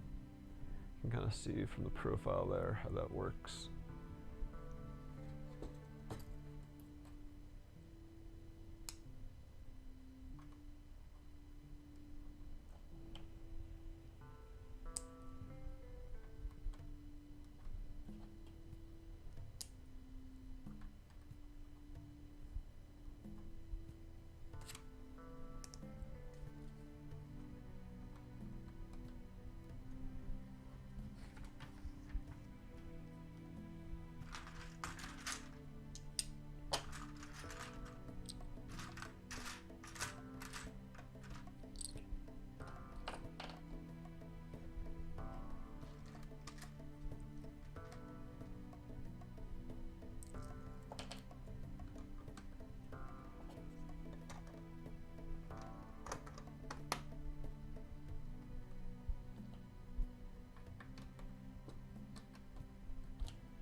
finishing up our ladders on the side there as we build up the walls and add some more strength to the interior structure. Some of that was still a little wobbly, but we're working on it.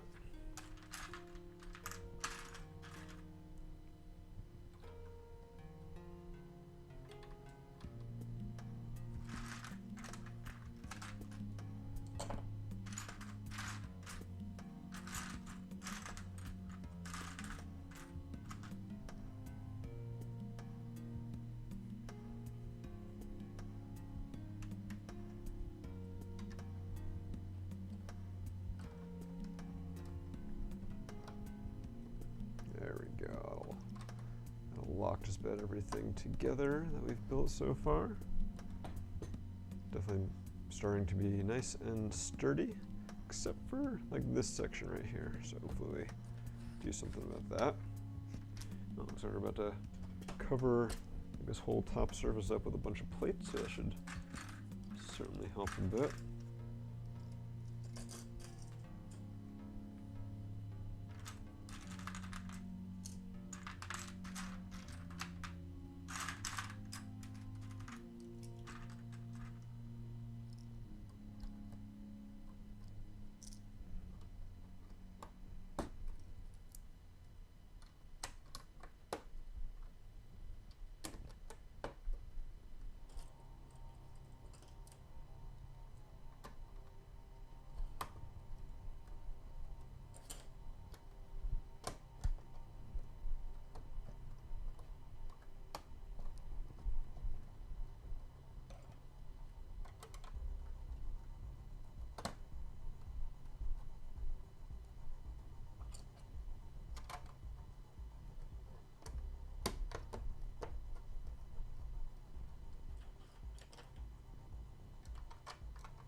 So maybe at the slight cost of being able to get easily into the bottom, we are starting to cover that up, which definitely makes this back wall a lot stronger.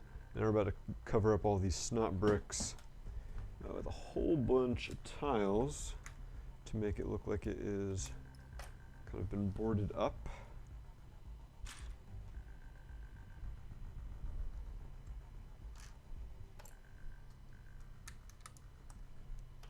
Like a cobbled together thing on the shipwrecked ship.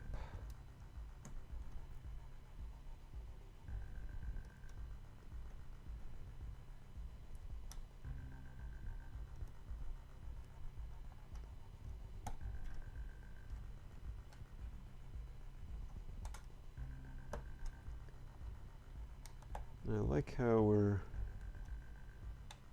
offsetting some of the tiles, making use of the fact that the little kind of bars in the bottom can also go into the holes in the snot bricks to offset them from each other a little bit. Like we're going to do down there.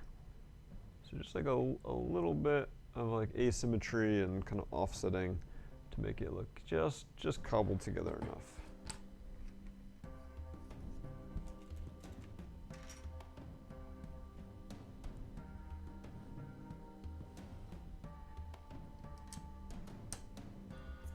All right, now looks like we're starting on the upper deck here.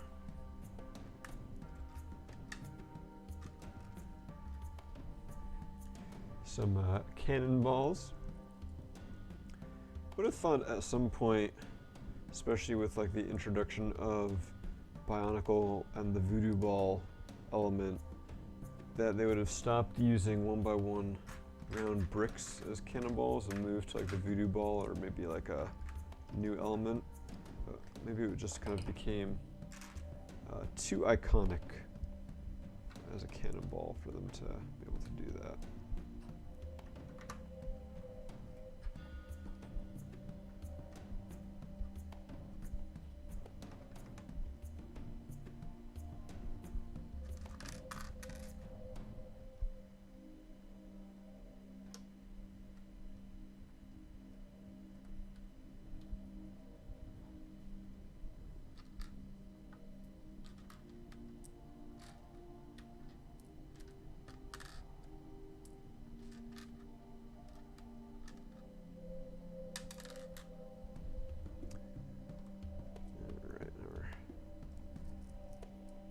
dotting the surface here with these cones, presumably for some sort of railing.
Definitely say it's been a good build process so far, especially since we like started out with the island we've got over here, and now we're working on the boat.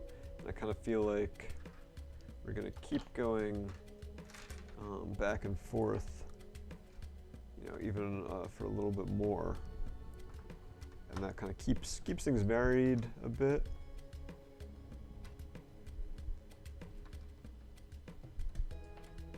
Keeps it interesting, mixes things up.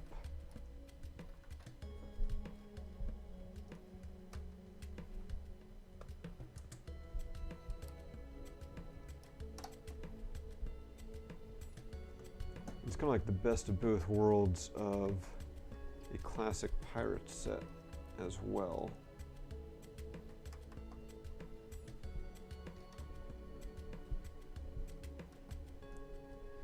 Where you get both like the base and the boat. Do the cannons have a spring function? I haven't gotten to any of the cannons yet. There are no cannons here just yet. They're just windows. So I don't know if they have a spring function. Kind of based on the pictures on the front of the box, it looked like it was the version that has the spring function, but won't know for sure until we get to that part.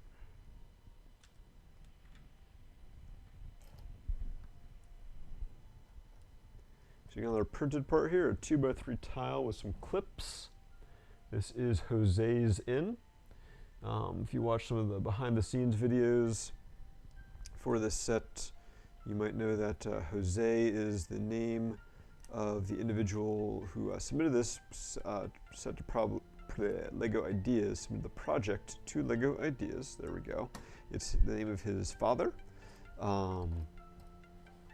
So, you know, one of his favorite memories from being a kid was building some of these pirate sets with his father. So the set designers you know, talk to him. Obviously, they collaborate with the project submitter, and they decided to kind of help memorialize his father in the set by calling it Jose's Inn. So that's pretty awesome.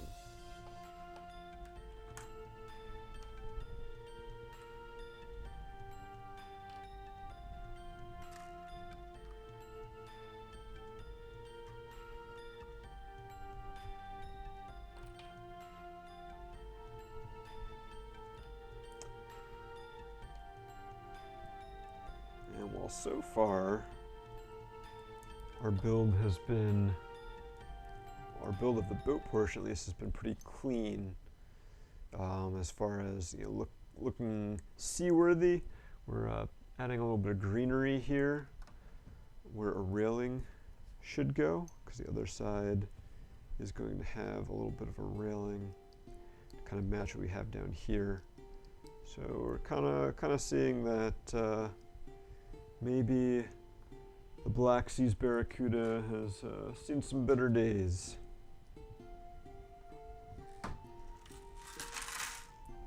Alright, starting to Get a little low on parts from bag 4 already. I feel like that first bag was the real time sink. Now that we've gotten past that, things have sped up a bit. Doing all those base plates and stuff really took some time.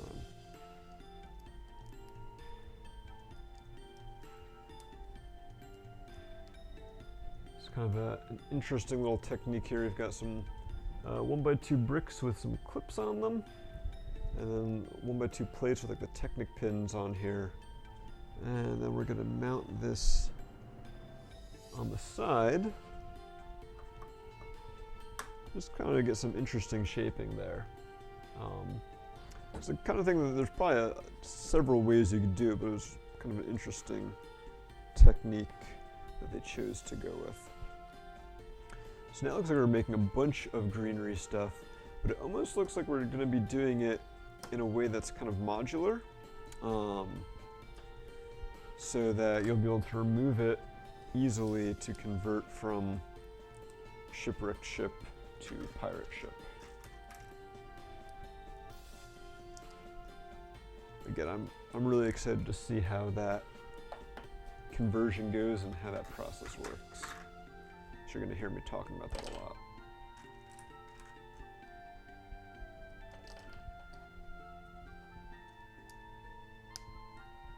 Because honestly, that is the part of this set that really sold me on it.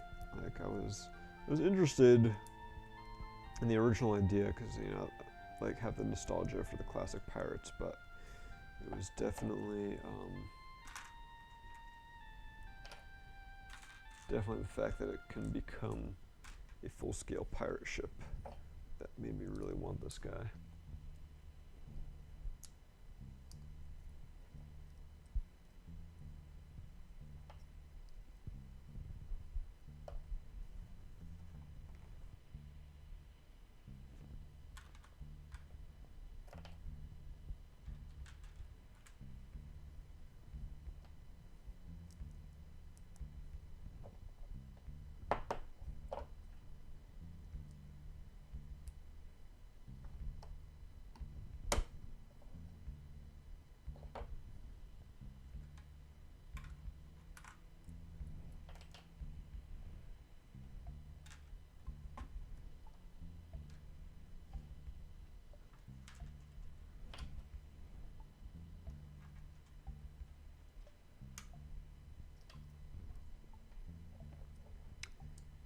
So kind of got some more like patchwork boards going in, some different tiles.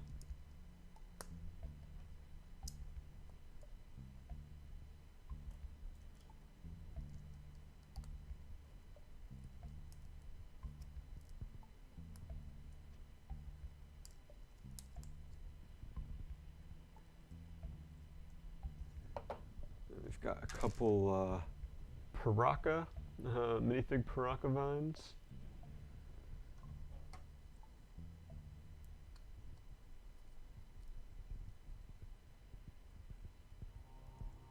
Although this is, I feel like they started making this in a new plastic. I don't remember them being quite this bendy in the past. I feel like they were more rigid, so it's actually a slightly new piece.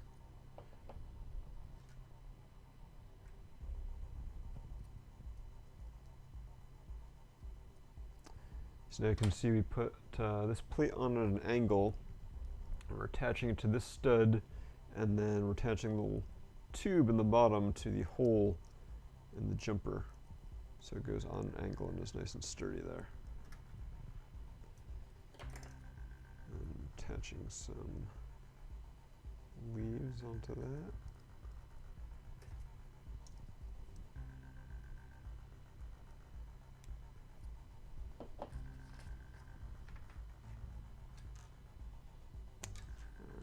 For the last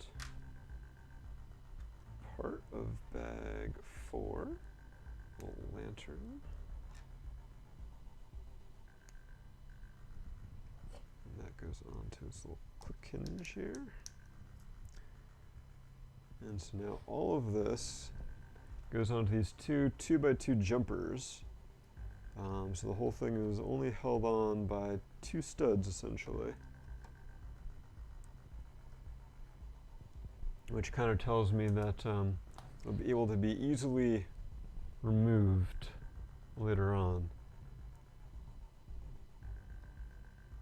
But I guess that's why the inside looked a bit like a bar, because this is the main area of Jose's inn, so that kind of makes some sense there. Alright, let's get rid of our extra parts. Find our number 5 bags. Got a couple of them here. It looks like we're also going to need, let's get rid of some of this stuff. To open up one of our extra big part bags. And what do we need from here? We need one of our mast pieces, one of these ladders, and one of our long Technic axles. So I doubt we'll need them right away, but we'll get them on standby.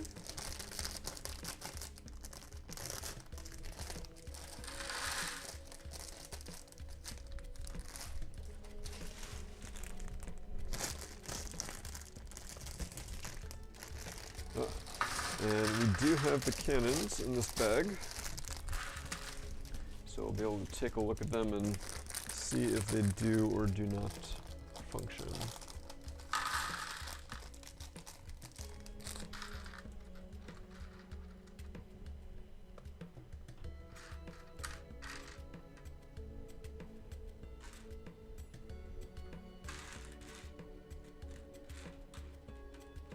Also got another minifigure.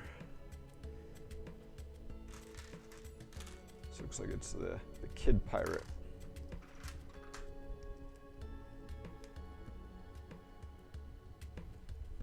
So he's got some short little legs, a blue striped shirt.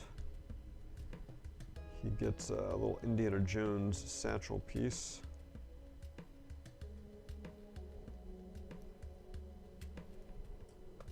No double-sided head.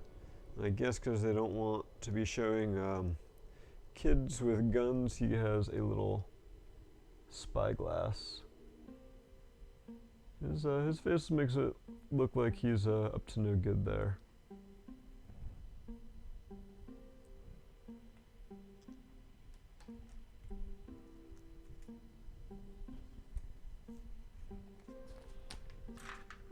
Alright, so take a quick look at our cannons here, since Vorak asked. And they do appear to be the kind that shoot. So you can pull back on here. There's a little kind of bar in the front, that 1x1 round. Got a cone handy. So the cone can go down there, and it stays. And then where'd the cannon go? Alright, and at some point we'll need that part, and then I'll have to go figure out where that landed.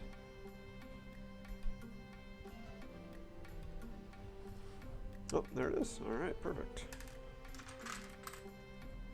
Alright, so it looks like we're going to be mainly making the top deck for this, including possibly a little brig, and then the mast as well. We got the big pirate flag, newer print, but same idea as we used to have.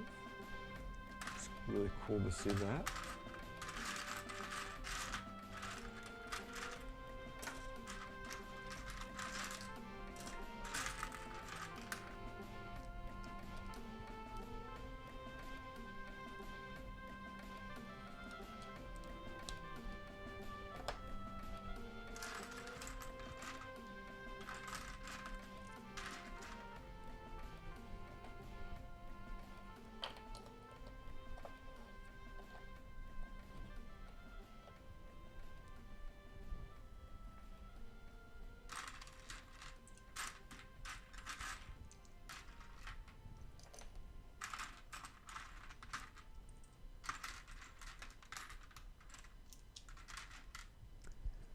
So we've got a skeleton in this bag.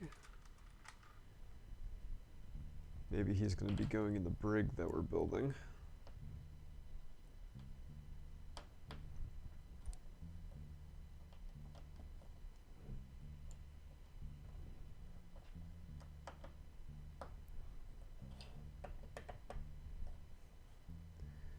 They kept him in the trunk tank so long, and he just kind of ended up passing away there. We'll put it nicely.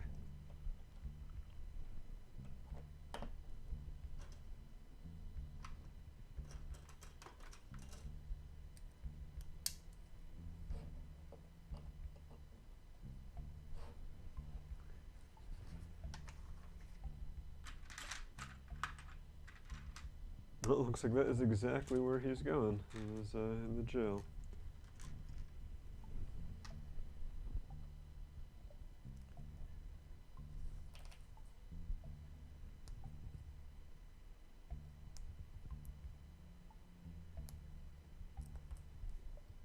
So yeah, what has become, I guess, pretty much the de facto minifig skeleton shape.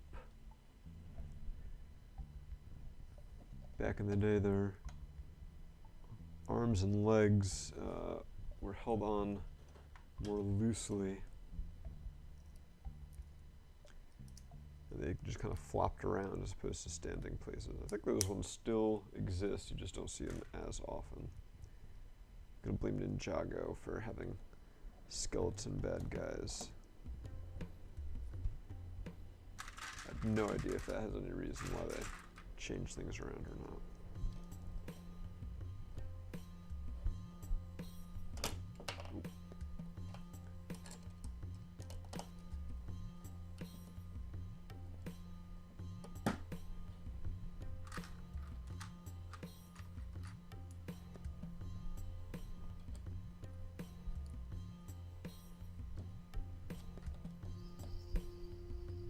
All right, so this is why you don't cross Redbeard, you'll get locked in the brig.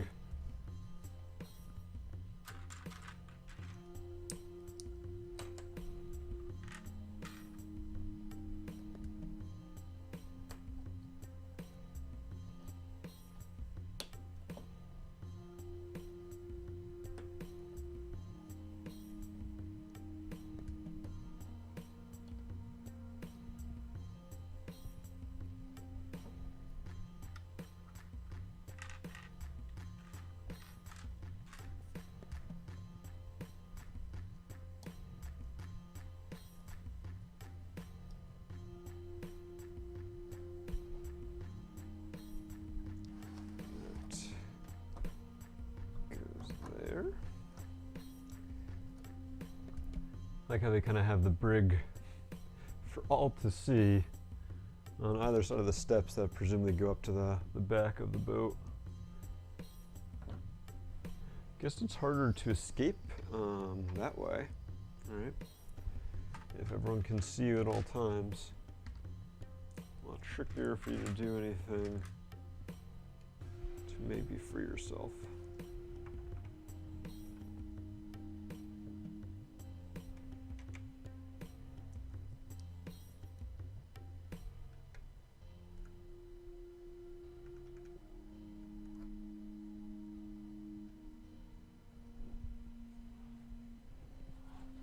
Now it looks like it's time to make the mast. Which is going to be quite large, it would appear. And feature lots of Technic. Got some bricks with Technic axle holes, some axles.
locking in some pieces to our mast assembly, and then take our super long axle, put that in the bottom of it.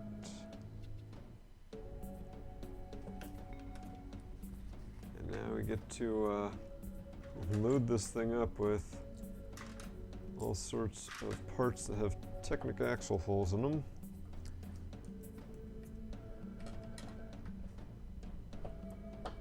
And yeah, it is going to be quite tall. I think the back of the box said that it's like 23 inches tall or something like that, so this is probably going to be like the tallest part.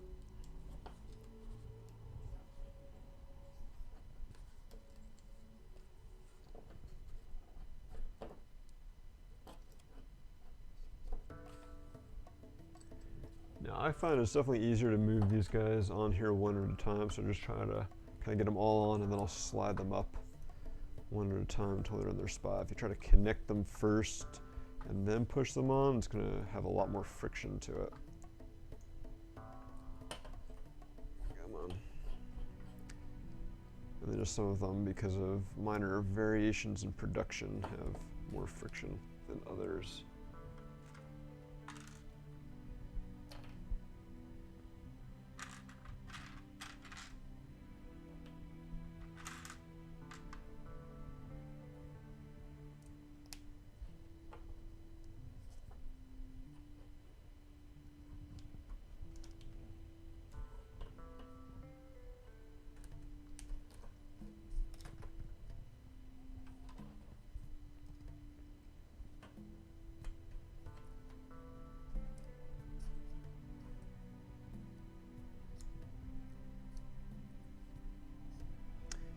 Also got to make sure as you're assembling this that you watch your orientation of some of these parts you're putting on with upper part of the mast here. Otherwise that'll be a pain in the butt to fix later.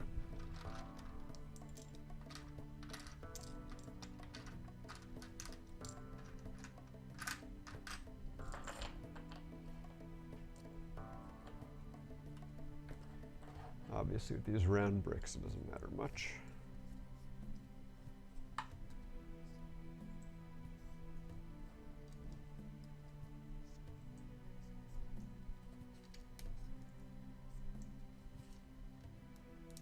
As long as you put the studs facing the right way, that could be a little awkward otherwise.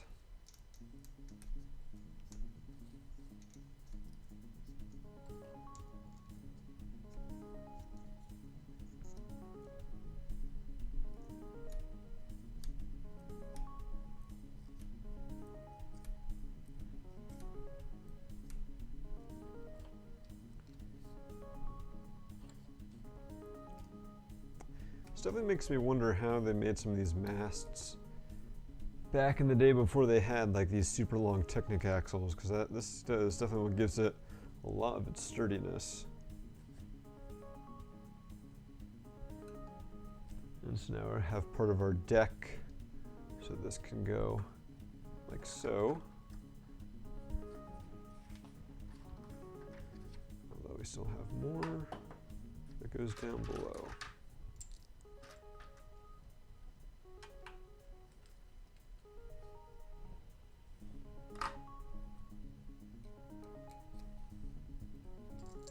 It's like a really big Lego kebab.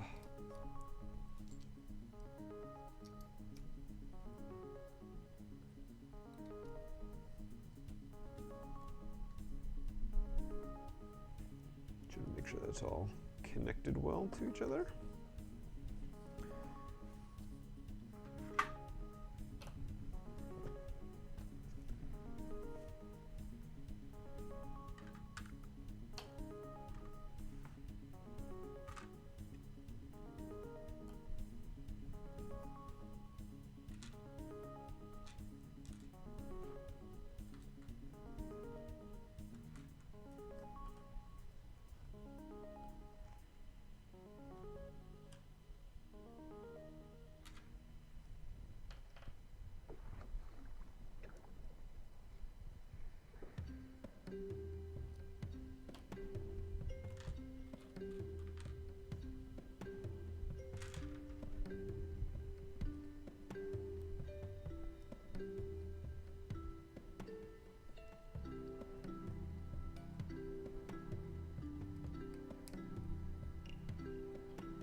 So we've got part of our mast here.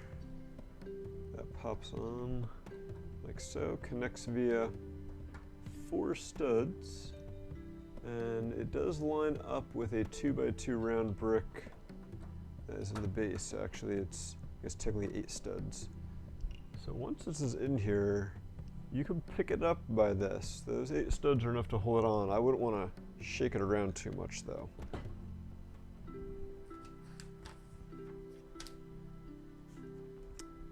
And interestingly enough, we're now attaching this ladder piece on here.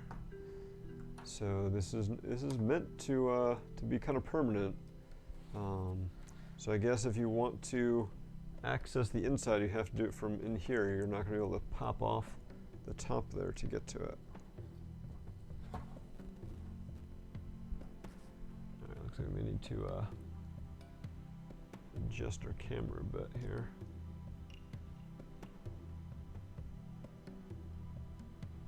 So maybe see a little bit more of what we're doing.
Crow's nest up here.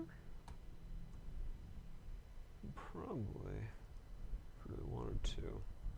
Oh, try to break our camera. A little better top-down view.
I feel like with using all these Technic parts, the Mast construction is definitely more complicated than it was back in the day.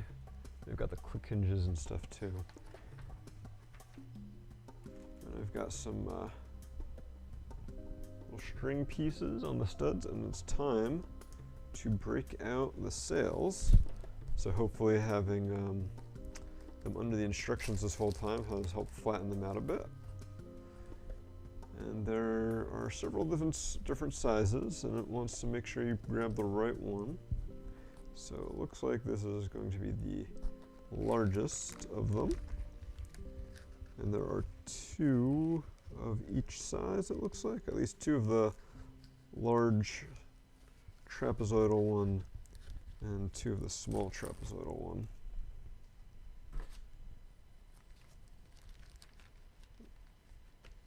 Let's pull these out.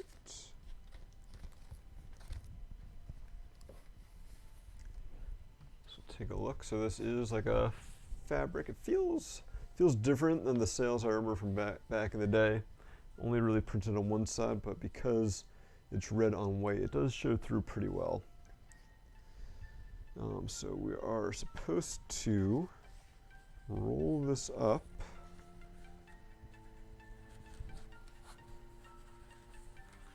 Like a poster tube or something.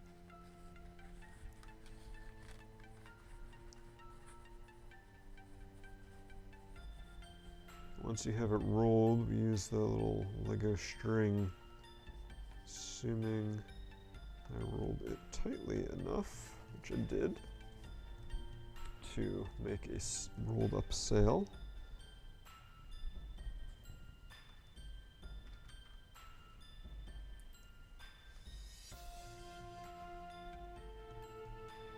And so then we're actually attaching it to here with little cones.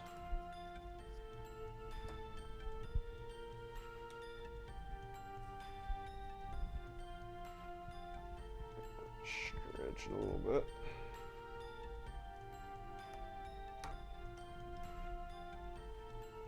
So you can see that in the bottom right there. And I think I did it the right way so that when it unfurls, the stripes should be facing that way. So I guess that is going to be the front of the ship. Hopefully I did it right.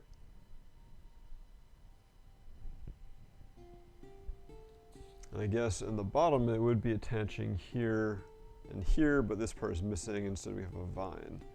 So I assume when we put this into ship mode, we'll be replacing that.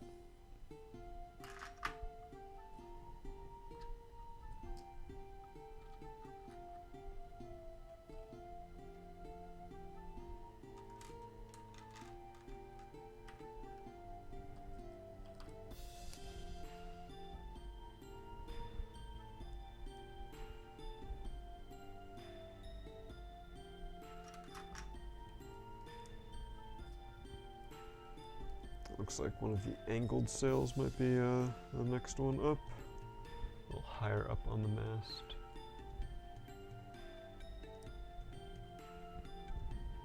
Alright, camera.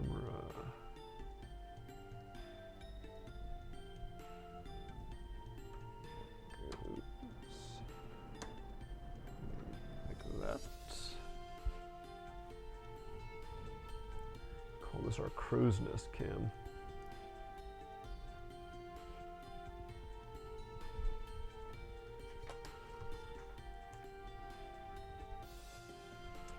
Now we're going to use the smaller rectangular sail.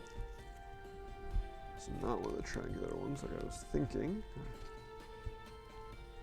That's what I get for thinking too much.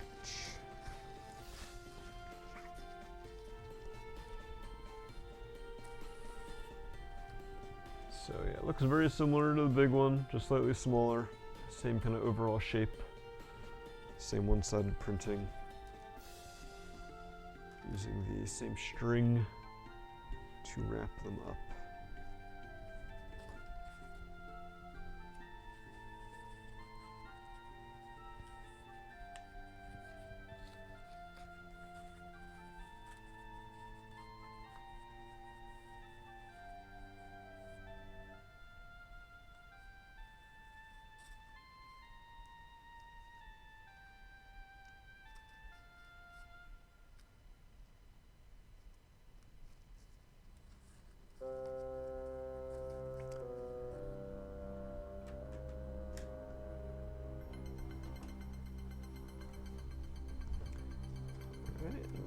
Again, attaching them with some Technic cones.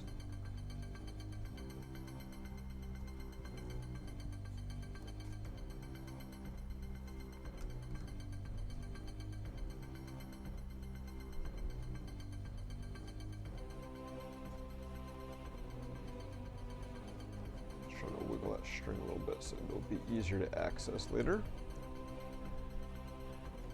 That said, once you unfurl the sails by taking off that piece of string, I definitely don't want to have to deal with rolling them back up again.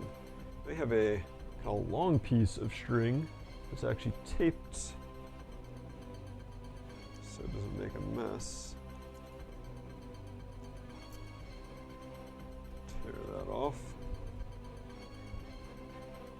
And yeah, this is probably almost about a foot long or so.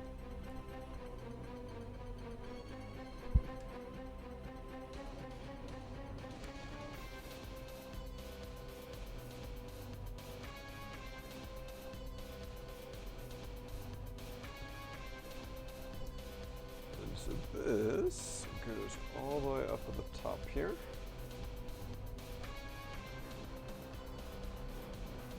Into a little Technic pinhole. Off the back and lines up with this clip. Here's what the directions say at least.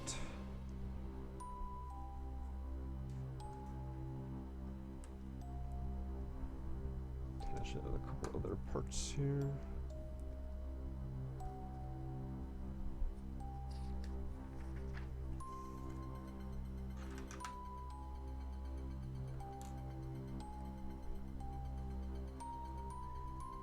Now it is time for a flag.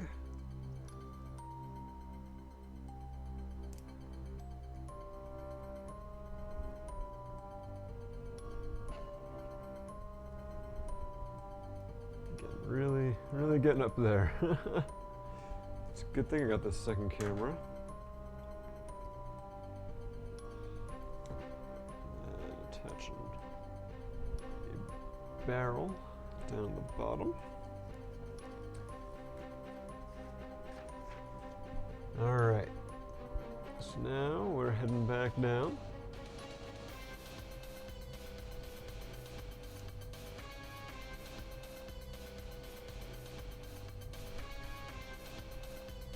To work on filling our hole over here.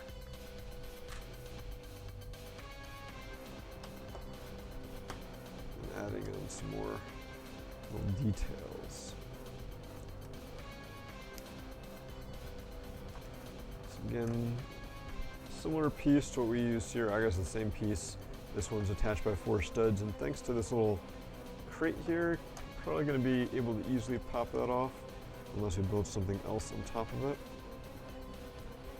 We're loading up this other crate from earlier with some weapons, including one I don't think I've seen before. This little grappling hook. Like the grappling hook part here, I've seen before, but I've never seen one with this handle on the end like that. Usually it's a little thing that you can put a thread through.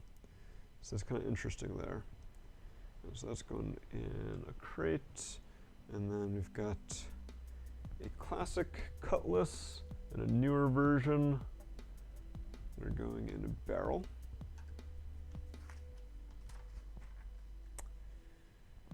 All right, now we actually take this and we attach it to our base plate from earlier. See, as I was theorizing, the tiles here, it just kind of slides down on them, then connects via 2 pins there. So now the door lines up perfectly with this gangway we built, and then the ladder lines up perfectly with these stairs. So the stairs go right up to that ladder. And I guess the last thing for bag 5 is to make the cannons.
thing came back, the other just went away. Let me try switching things around. There's that. Why is that just black?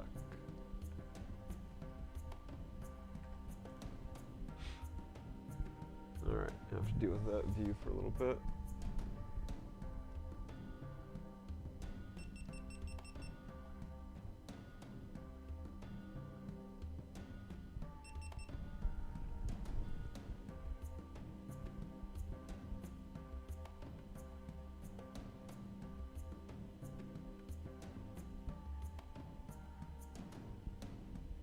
That doesn't look promising.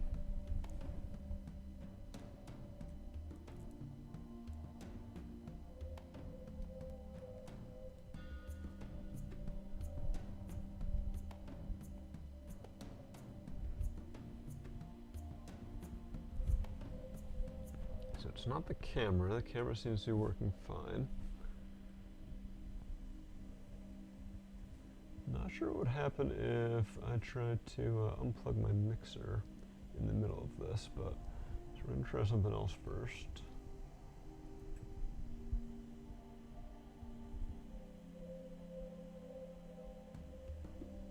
It doesn't look like it did anything.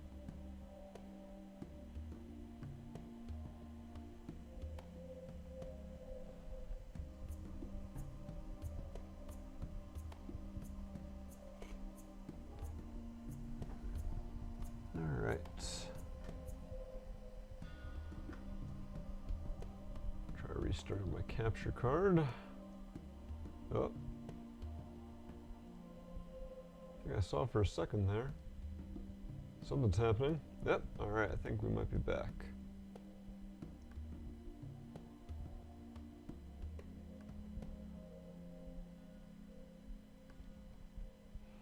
Alright. Got both cameras, both cannons working.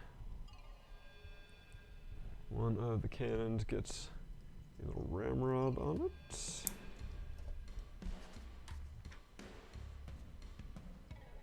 And one goes up here.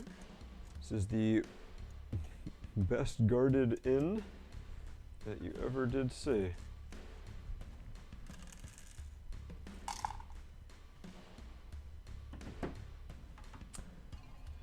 Alright, it looks like that's gonna about finish up this section. Now we're gonna start with bag 6 to build another part of the island that will, I guess, connect over to this half. So I guess before we open up our bag number 6, we'll turn off our webcam for a sec and just kind of do a 360 view of what we've got here. So it's part of a boat. You can see the sail, one of the sails at the top there, but it has been converted to an inn, Jose's Inn in fact. It's got a door in there, it's got some steps going up to the top, it's got a cool partially buried statue in there, call back to the Islanders theme. It's got a brig with a skeleton, got like a barrel hanging down there. And if you look in there, there's a couple of bunks, and it's like a little desk and some stuff like that. So lots of cool details. It's been a pretty fantastic build so far. I guess we were a third of the way done because there's 15 numbers, and we are done with 5 so far. So this may be like a 3-day event. We'll have to see. We're still going to keep building a little bit more today. And then yeah, so you can't really see the sails from here, but if we switch to our webcam, then we can kind of, let's make sure we're at a good angle here. This one is a little more movable, so you can see the 1 sail, 2 sails, and the Jolly Roger at the top. So lots of awesome details there.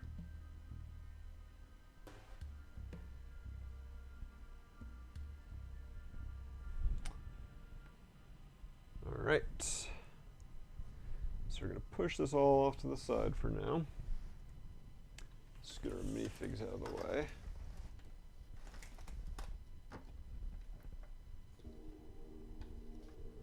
And a little rowboat.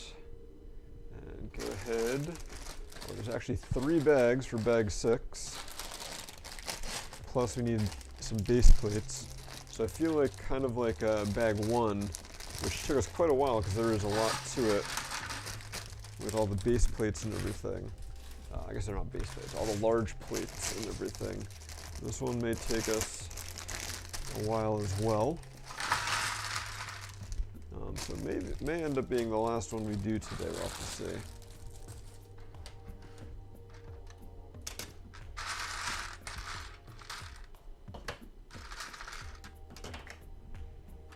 I'm seeing a lot of similar pieces with like these angle plates and these curved bricks. We do have a shark though.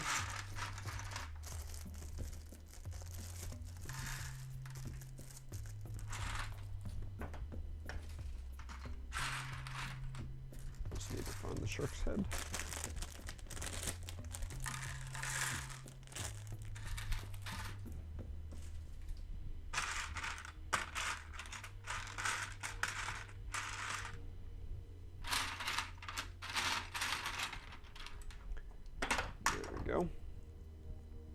So very similar to the original mold, but has been updated over the years. Got our shark. It's got some printed eyes on it, whereas previously they were kind of molded in. The original one did not have gills either, and it still can open up its mouth. I don't believe it can swallow a minifig. They did make a shark at one point that could actually swallow a minifig, but this guy cannot quite do that.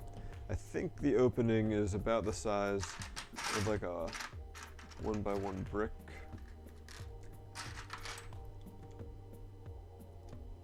Nope, not even that big. Alright, so. But he's a shark. This is sharky things. Not to be confused with snarky things.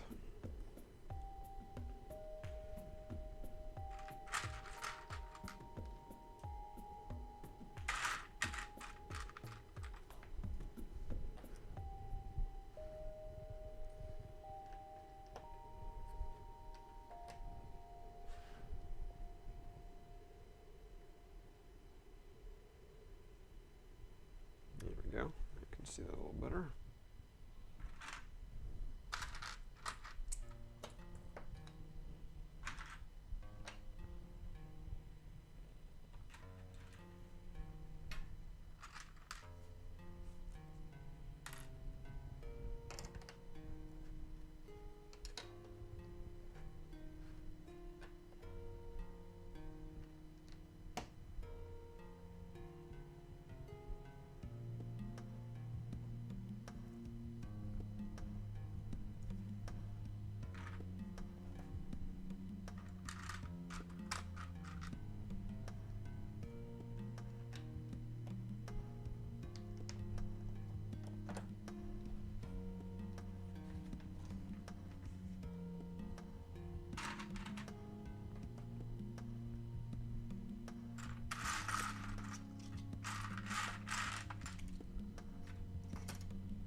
definitely nice to have like this little change of pace though, for sure.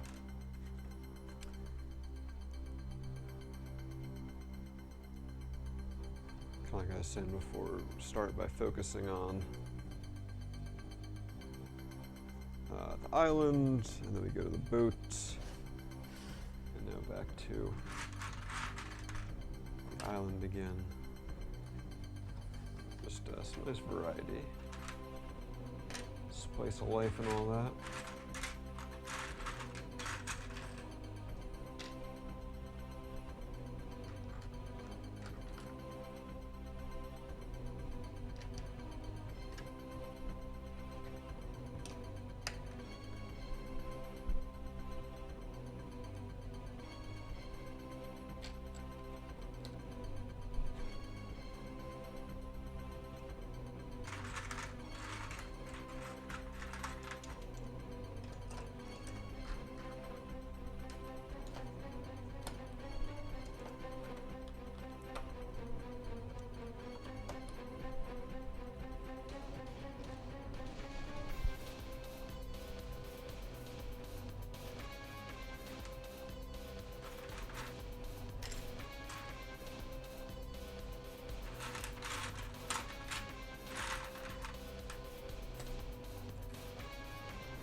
Got another tropical frog on this Caribbean island.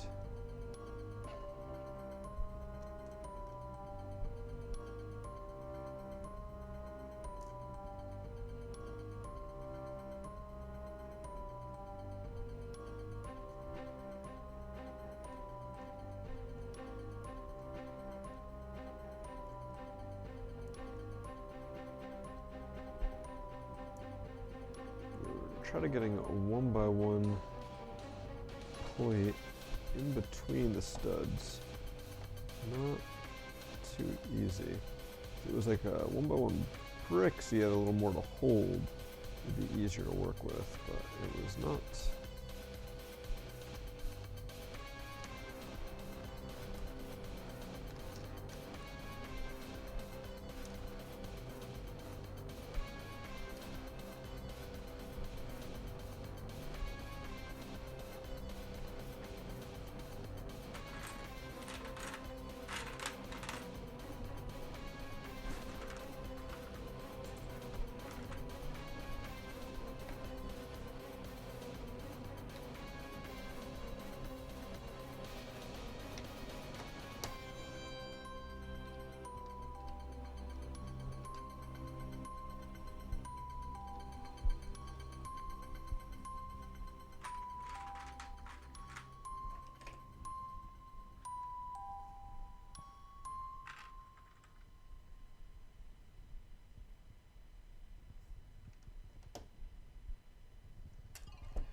Definitely something interesting going on here, where we've got kind of this groove that has a tile and a slope here. So I assume maybe like the rudder is going to rest there or something like that,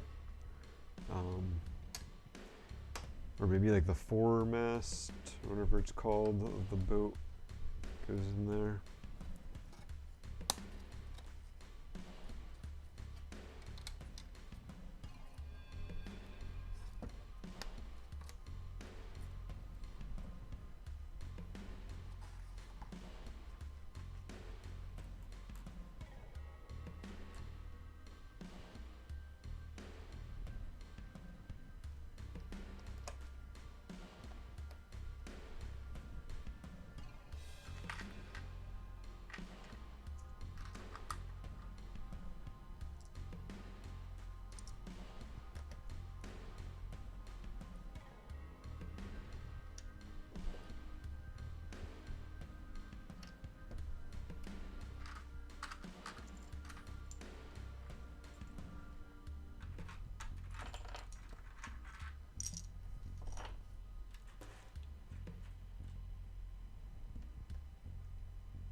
I wonder if maybe this is like going to be a secret compartment. That little section I was talking about for like a treasure chest.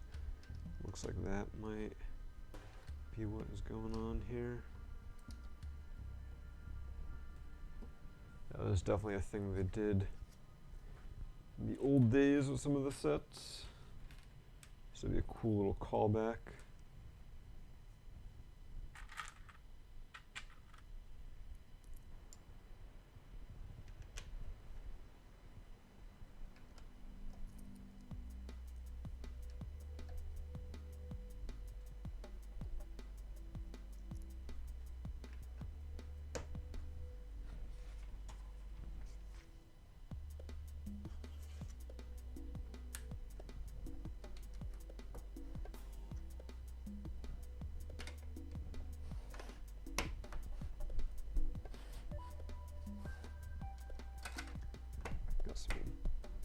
Brown plates there, starting to fill in like the planking and such. No, not that kind of planking.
This thing is getting quite ginormous here.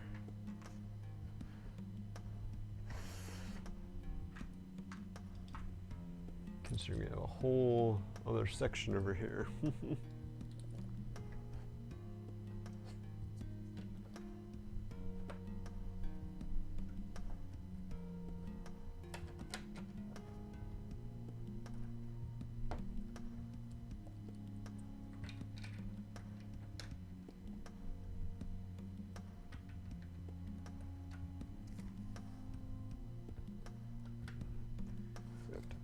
Down these guys a bit more. Gotta make sure that these big curve bricks really like to not go all the way down on the plates.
interesting. I've got a another Mixel socket joint going in here.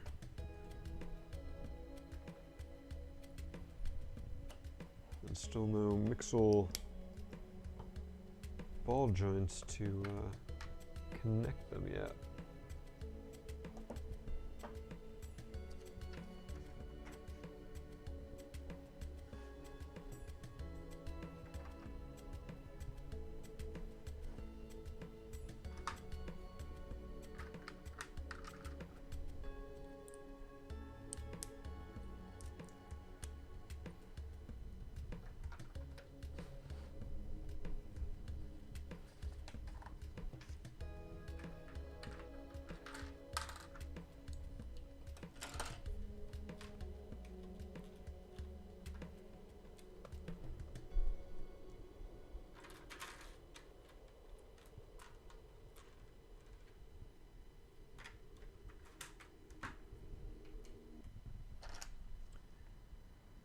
There's kind of an odd little detail here. I've got a 4x4 tan plate. I'm just putting these like 3 1x1 round plates on. And that's going back here in a place where, if I were to guess, you're never going to see it. And we'll kind of have to see how it goes. But it looks like it's going to be kind of like an out-of-the-way little thing. Doesn't look like there's anything like around it that you could like be hiding something in there with. Kind of curious to see if that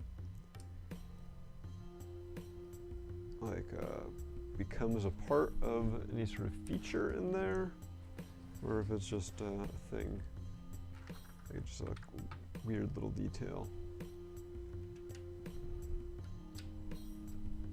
Sometimes the designers do that to us. Oh, but not in this case. In this case, it is for the pig, because of course there is a pig on the island. There's apparently whatever the pig is eating is one of those little dots.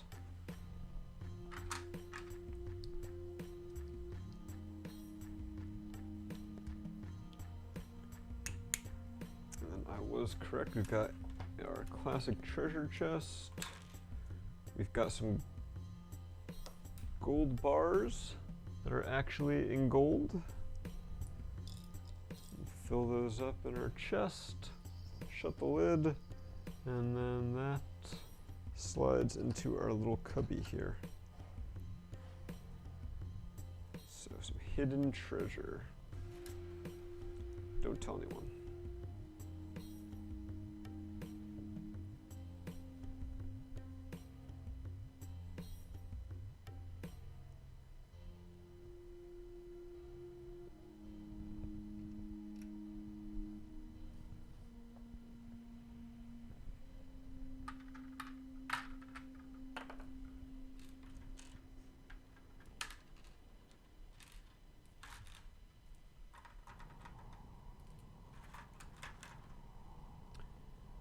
Big bag 6 went on a lot faster than I expected.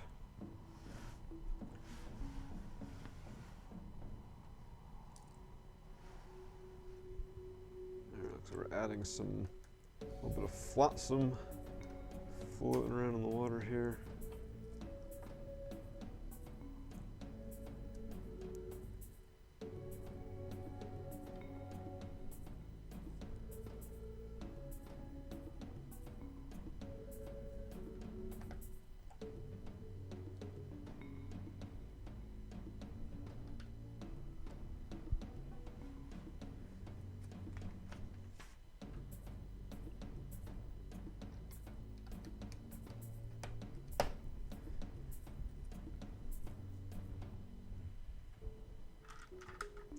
Some of these details, like the planks floating, and then we're putting this guy in at a little bit of an angle here. Definitely help that like kind of shipwrecked vibe. Oh, our treasure chest. Try to get away.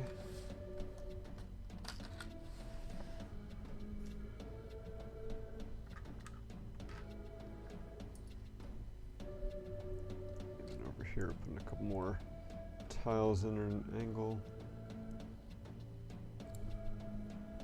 Some nice little details there.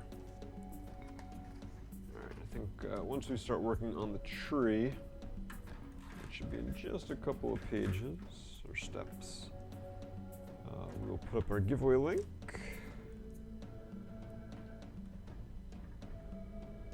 And get ready to do our second giveaway for today.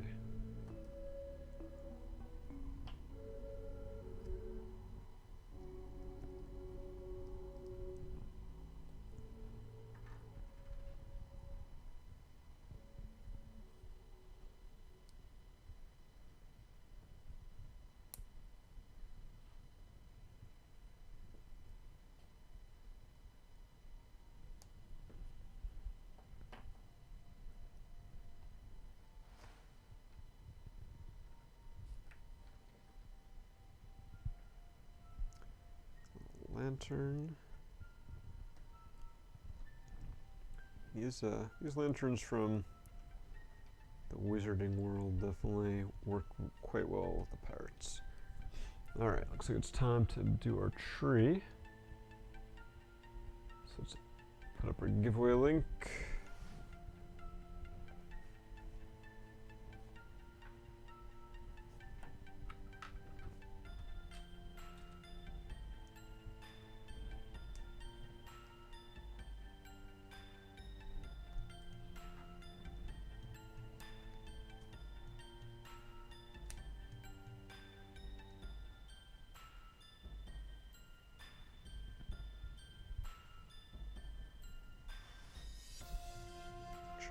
At the properly indicated angle.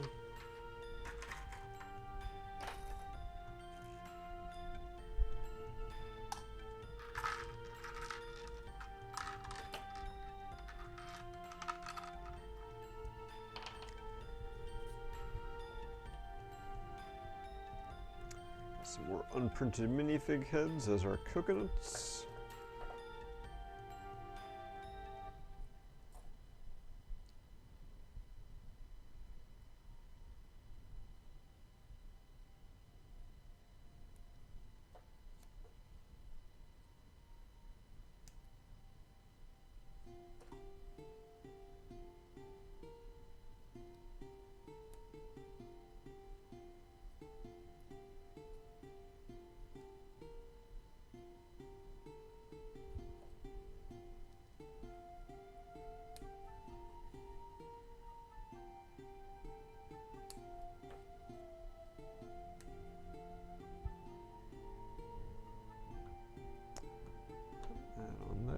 Go, lovely looking tree.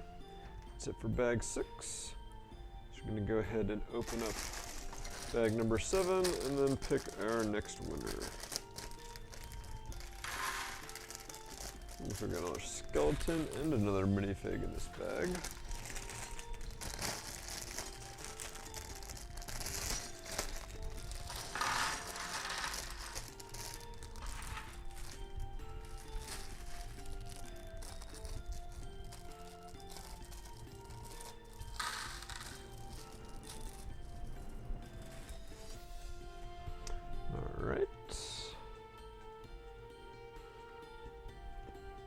Giveaway link, and let's see who our next winner will be.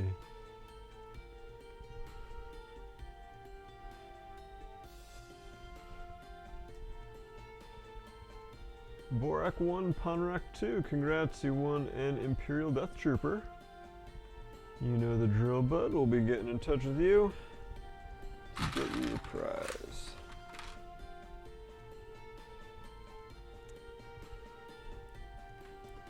So the minifig we're working on now is another, I guess, kind of update to a classic Pirates minifig. Again, if you watch some of the behind-the-scenes videos or some of the interviews they've done, you know, there's a pirate back in the day who just had like an anchor tattooed on his chest. So now that he's been shipwrecked on this island, he's gotten some more ink done on the back, and you can see he's got a double-sided head there. So he is quite detailed, lots of little intricate details. and he's got a Kanan Jarrus hairpiece. I'm not sure if it was first used for Kanan or not, but that is what I immediately recognize it as, that little bun there.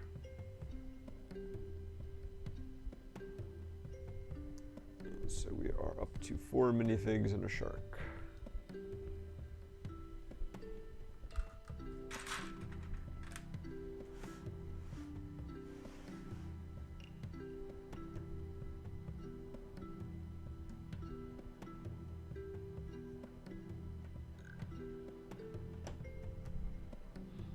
Looks like this is going to add some more details and stuff. I think, based on where we're at so far, probably going to finish this portion of the island, and when it gets to the point where it's time to start working on the next boat hull piece, we will call it a day. Reserve the right to change that idea based on how things go.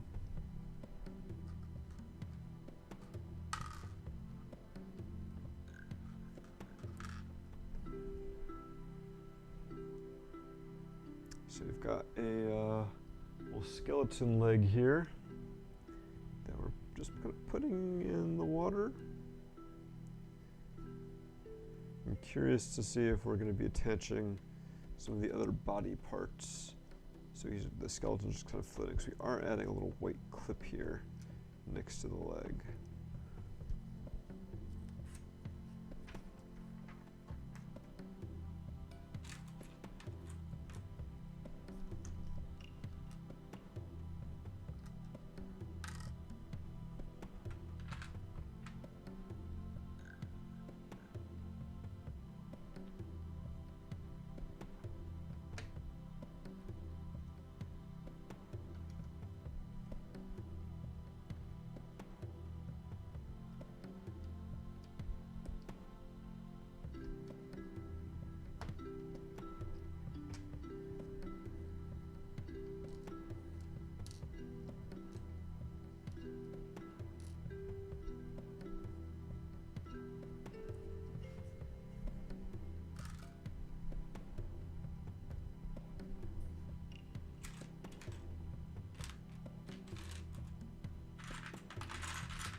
I do like all these little flowery details that we're adding in here. Very nice little, just little kind of things that bring the world to life.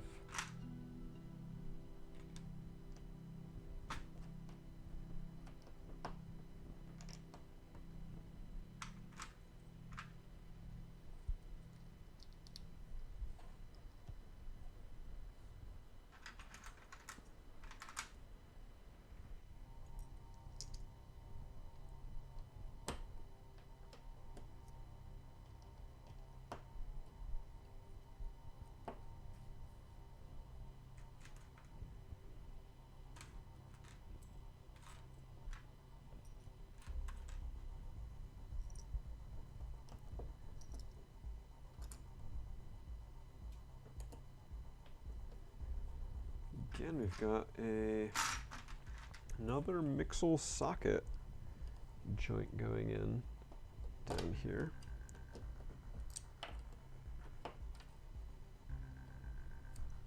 Still yet to quite understand why.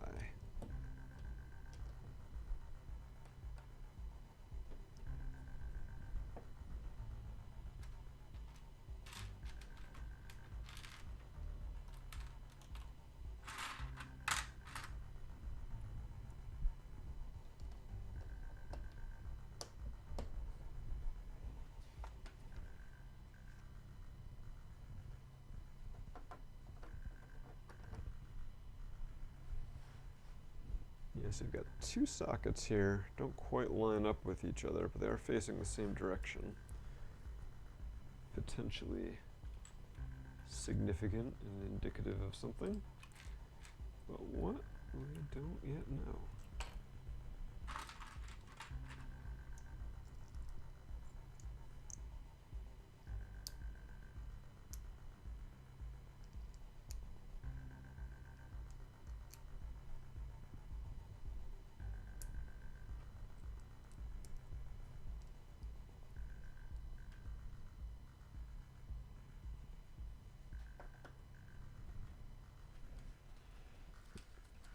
Looks like we're building a raised platform area here.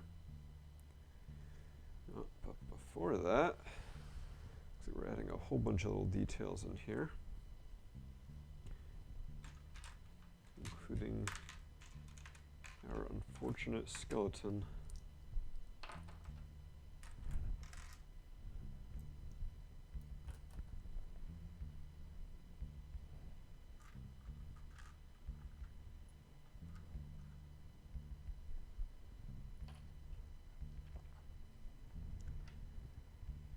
Looks like this skeleton is our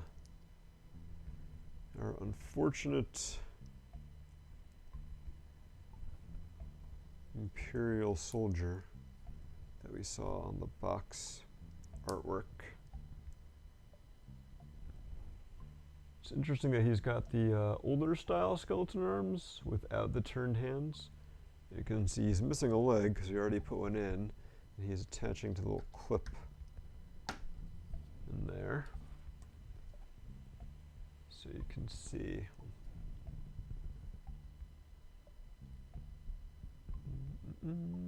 He's kind of hiding under there. I'm sure we're going to kind of cover up that area eventually. So he's kind of hiding under the catwalk. Lost and forgotten.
So we've got some interesting building going on over here.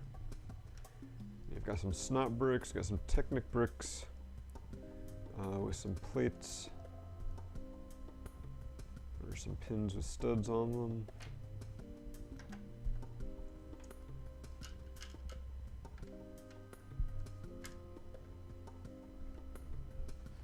Very asymmetric pattern there.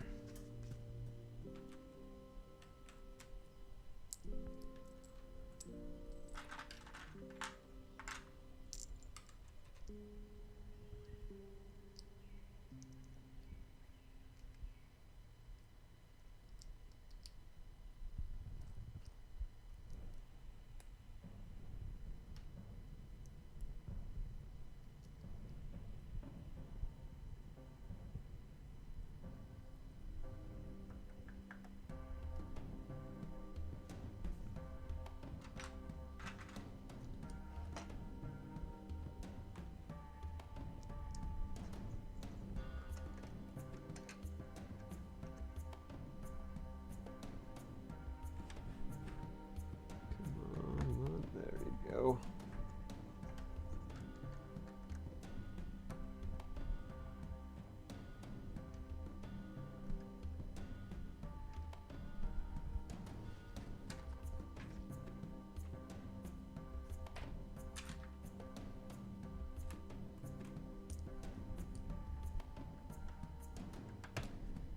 Definitely building up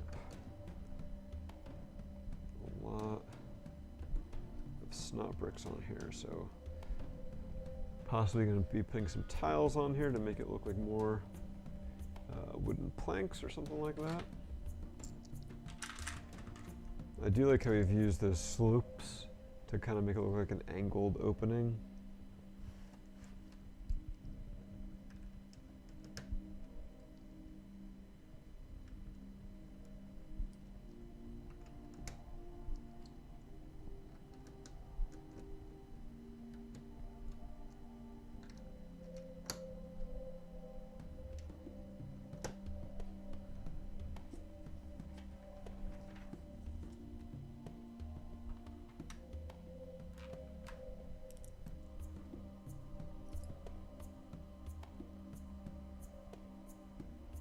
And that angled opening is actually going to have an interesting looking use in a second.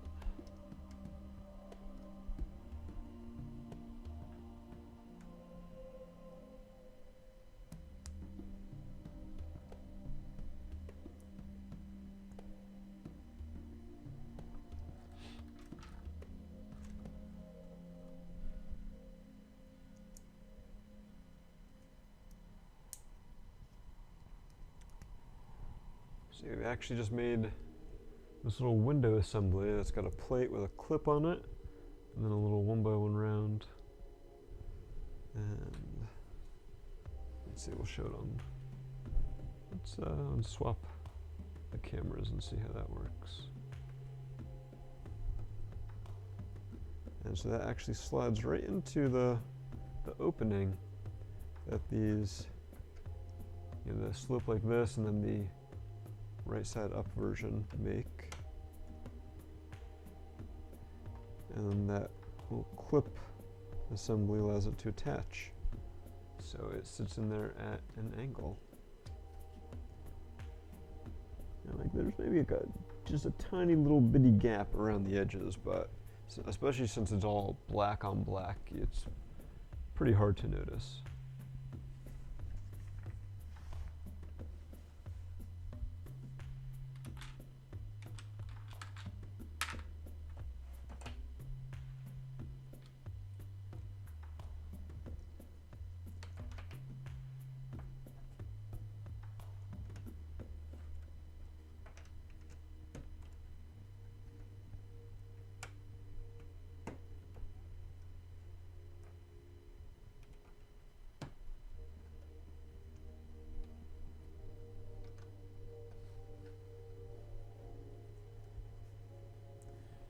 Alright, yeah, now we're gonna tile over all those snot bricks.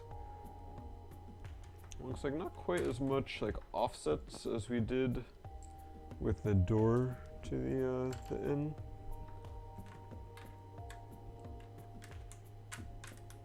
But like a little bit here and there.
Oh, there it is.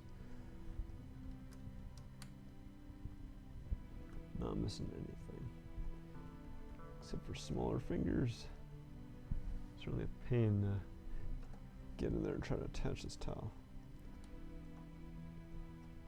Kind of wish they had had you do that before you locked in this plate that's sticking out above. There you go. It looks fairly little ramshackle down there.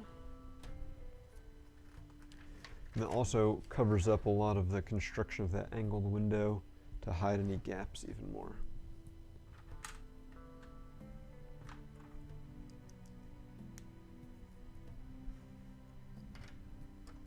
And now some stairs.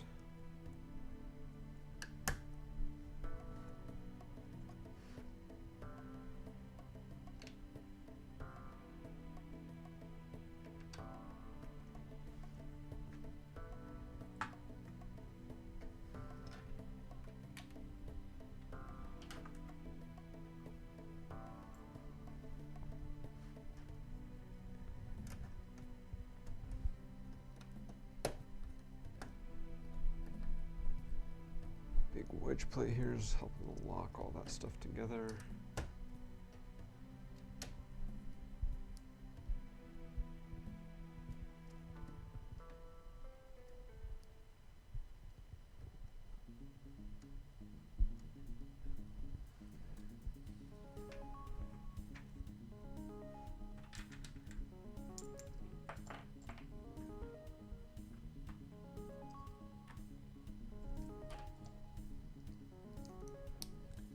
Like all that's left in bag 7 is some little details and such.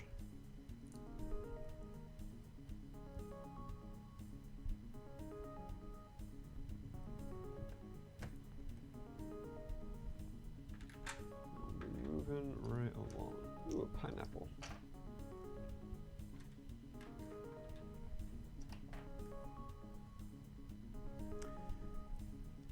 So we're filling in some of the crates on the docks here. So one has got some grapes in it.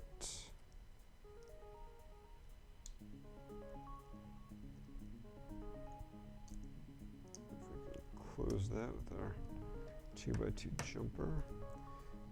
The other one has got a cookie in there. Pirates gotta have their sweets, I guess. We just got an empty crate in front. Wait. Oh, which we will be putting something in.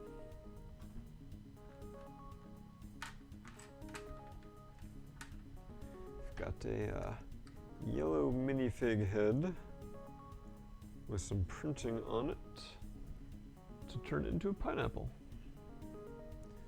Goes in the crate here. Another crate gets a banana and a loaf of bread.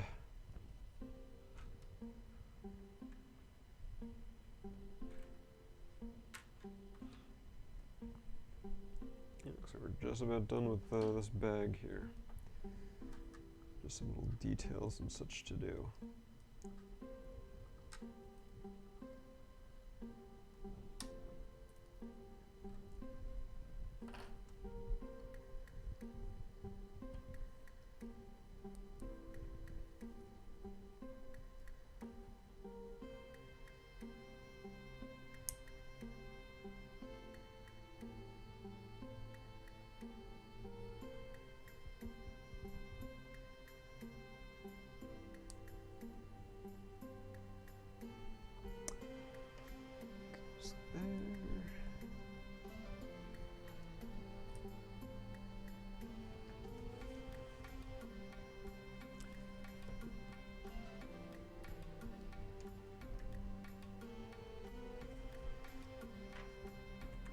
And a couple of oars around the back.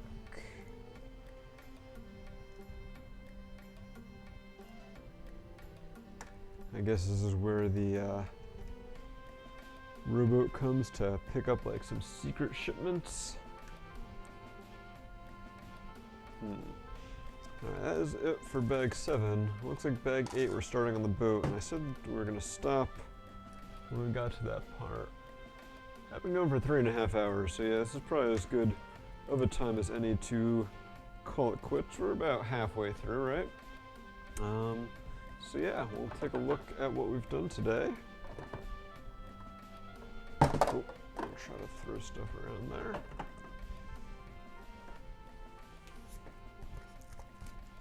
Close up our instruction books. Book, singular. And let's see, put our giveaway link up one more time. Even though we just did one before bag 6, we'll do another one for after bag 7 since we're wrapping things up for today. And taking a look at what we've got. Gonna cheat a little bit here and look at the front of the instructions to see kind of how all this is gonna go together.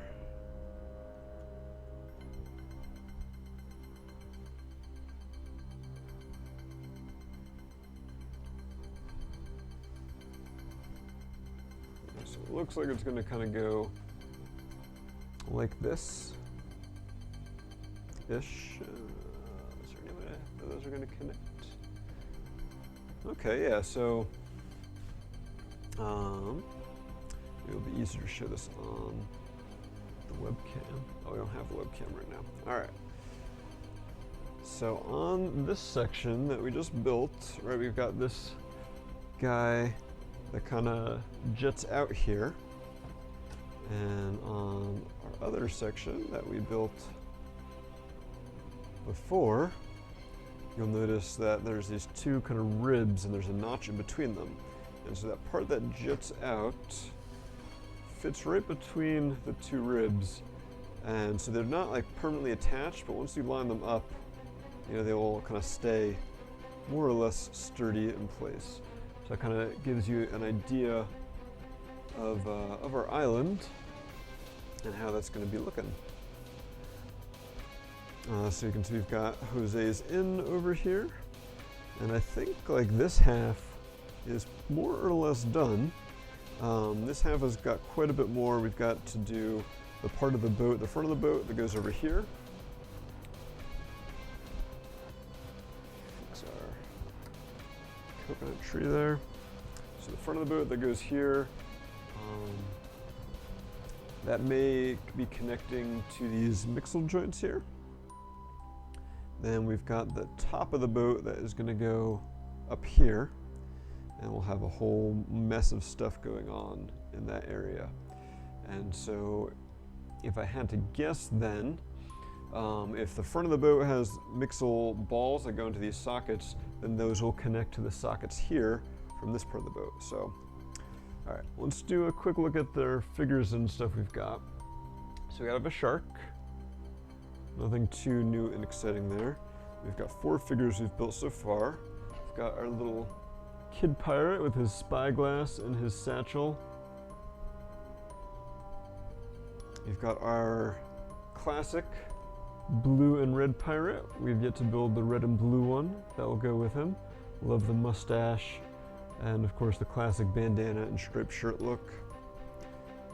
We've got a lady pirate with her pistols, her vest, her awesome hat with the hair built in, and our tattooed pirate who has spent his life shipwrecked getting a lot more ink on his body. Alright, so then yeah, as for the island itself, looking really good so far. This is kind of the final footprint of it, although we still have a lot more to add. I do love, we've got the little reference to the classic Islanders Pirates theme here. The back looking a little empty. I'm not sure if this is going to stay open so we have access to the little bunk area or if that'll be closed off somehow. And then we've got like a, I think, is it? Somewhere in here was like a hidden treasure chest. I'll have to find out where that is. And then we still got some more building to do over here.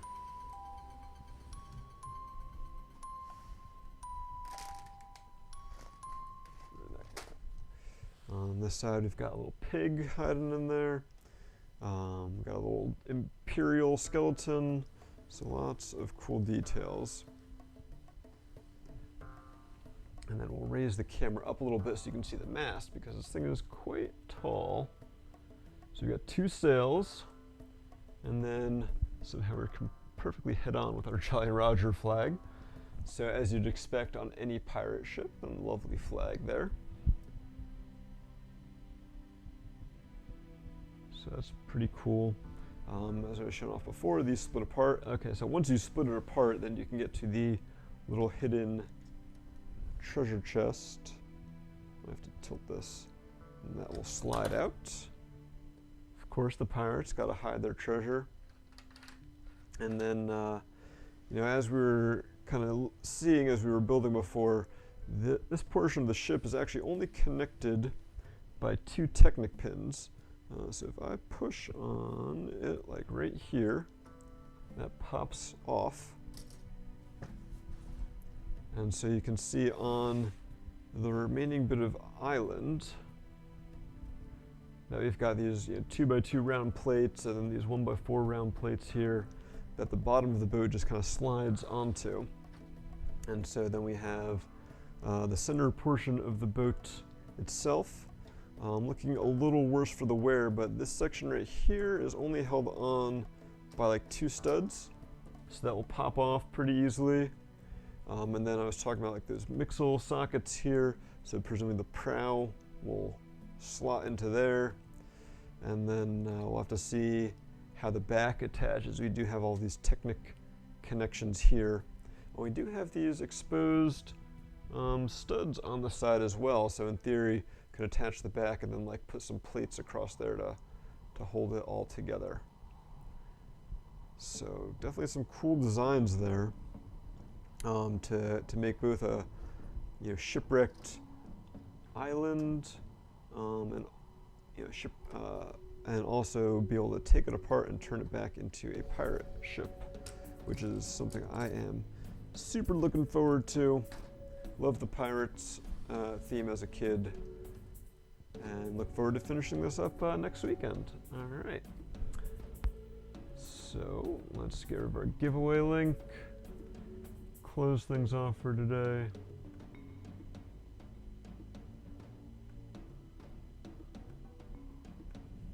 And see who our last winner will be. Wow, cannot talk today. Congratulations to Power FGC. You've won a Kylo Ren buildable figure. So we'll be getting in touch with you, getting you that prize, and yeah, we will see you guys next time. Appreciate you all tuning in, and we'll see you in hopefully next weekend for us to finish the Pirates of Barracuda Bay. So stay safe, everyone. Wear a mask, and see you around next time. Bye, guys.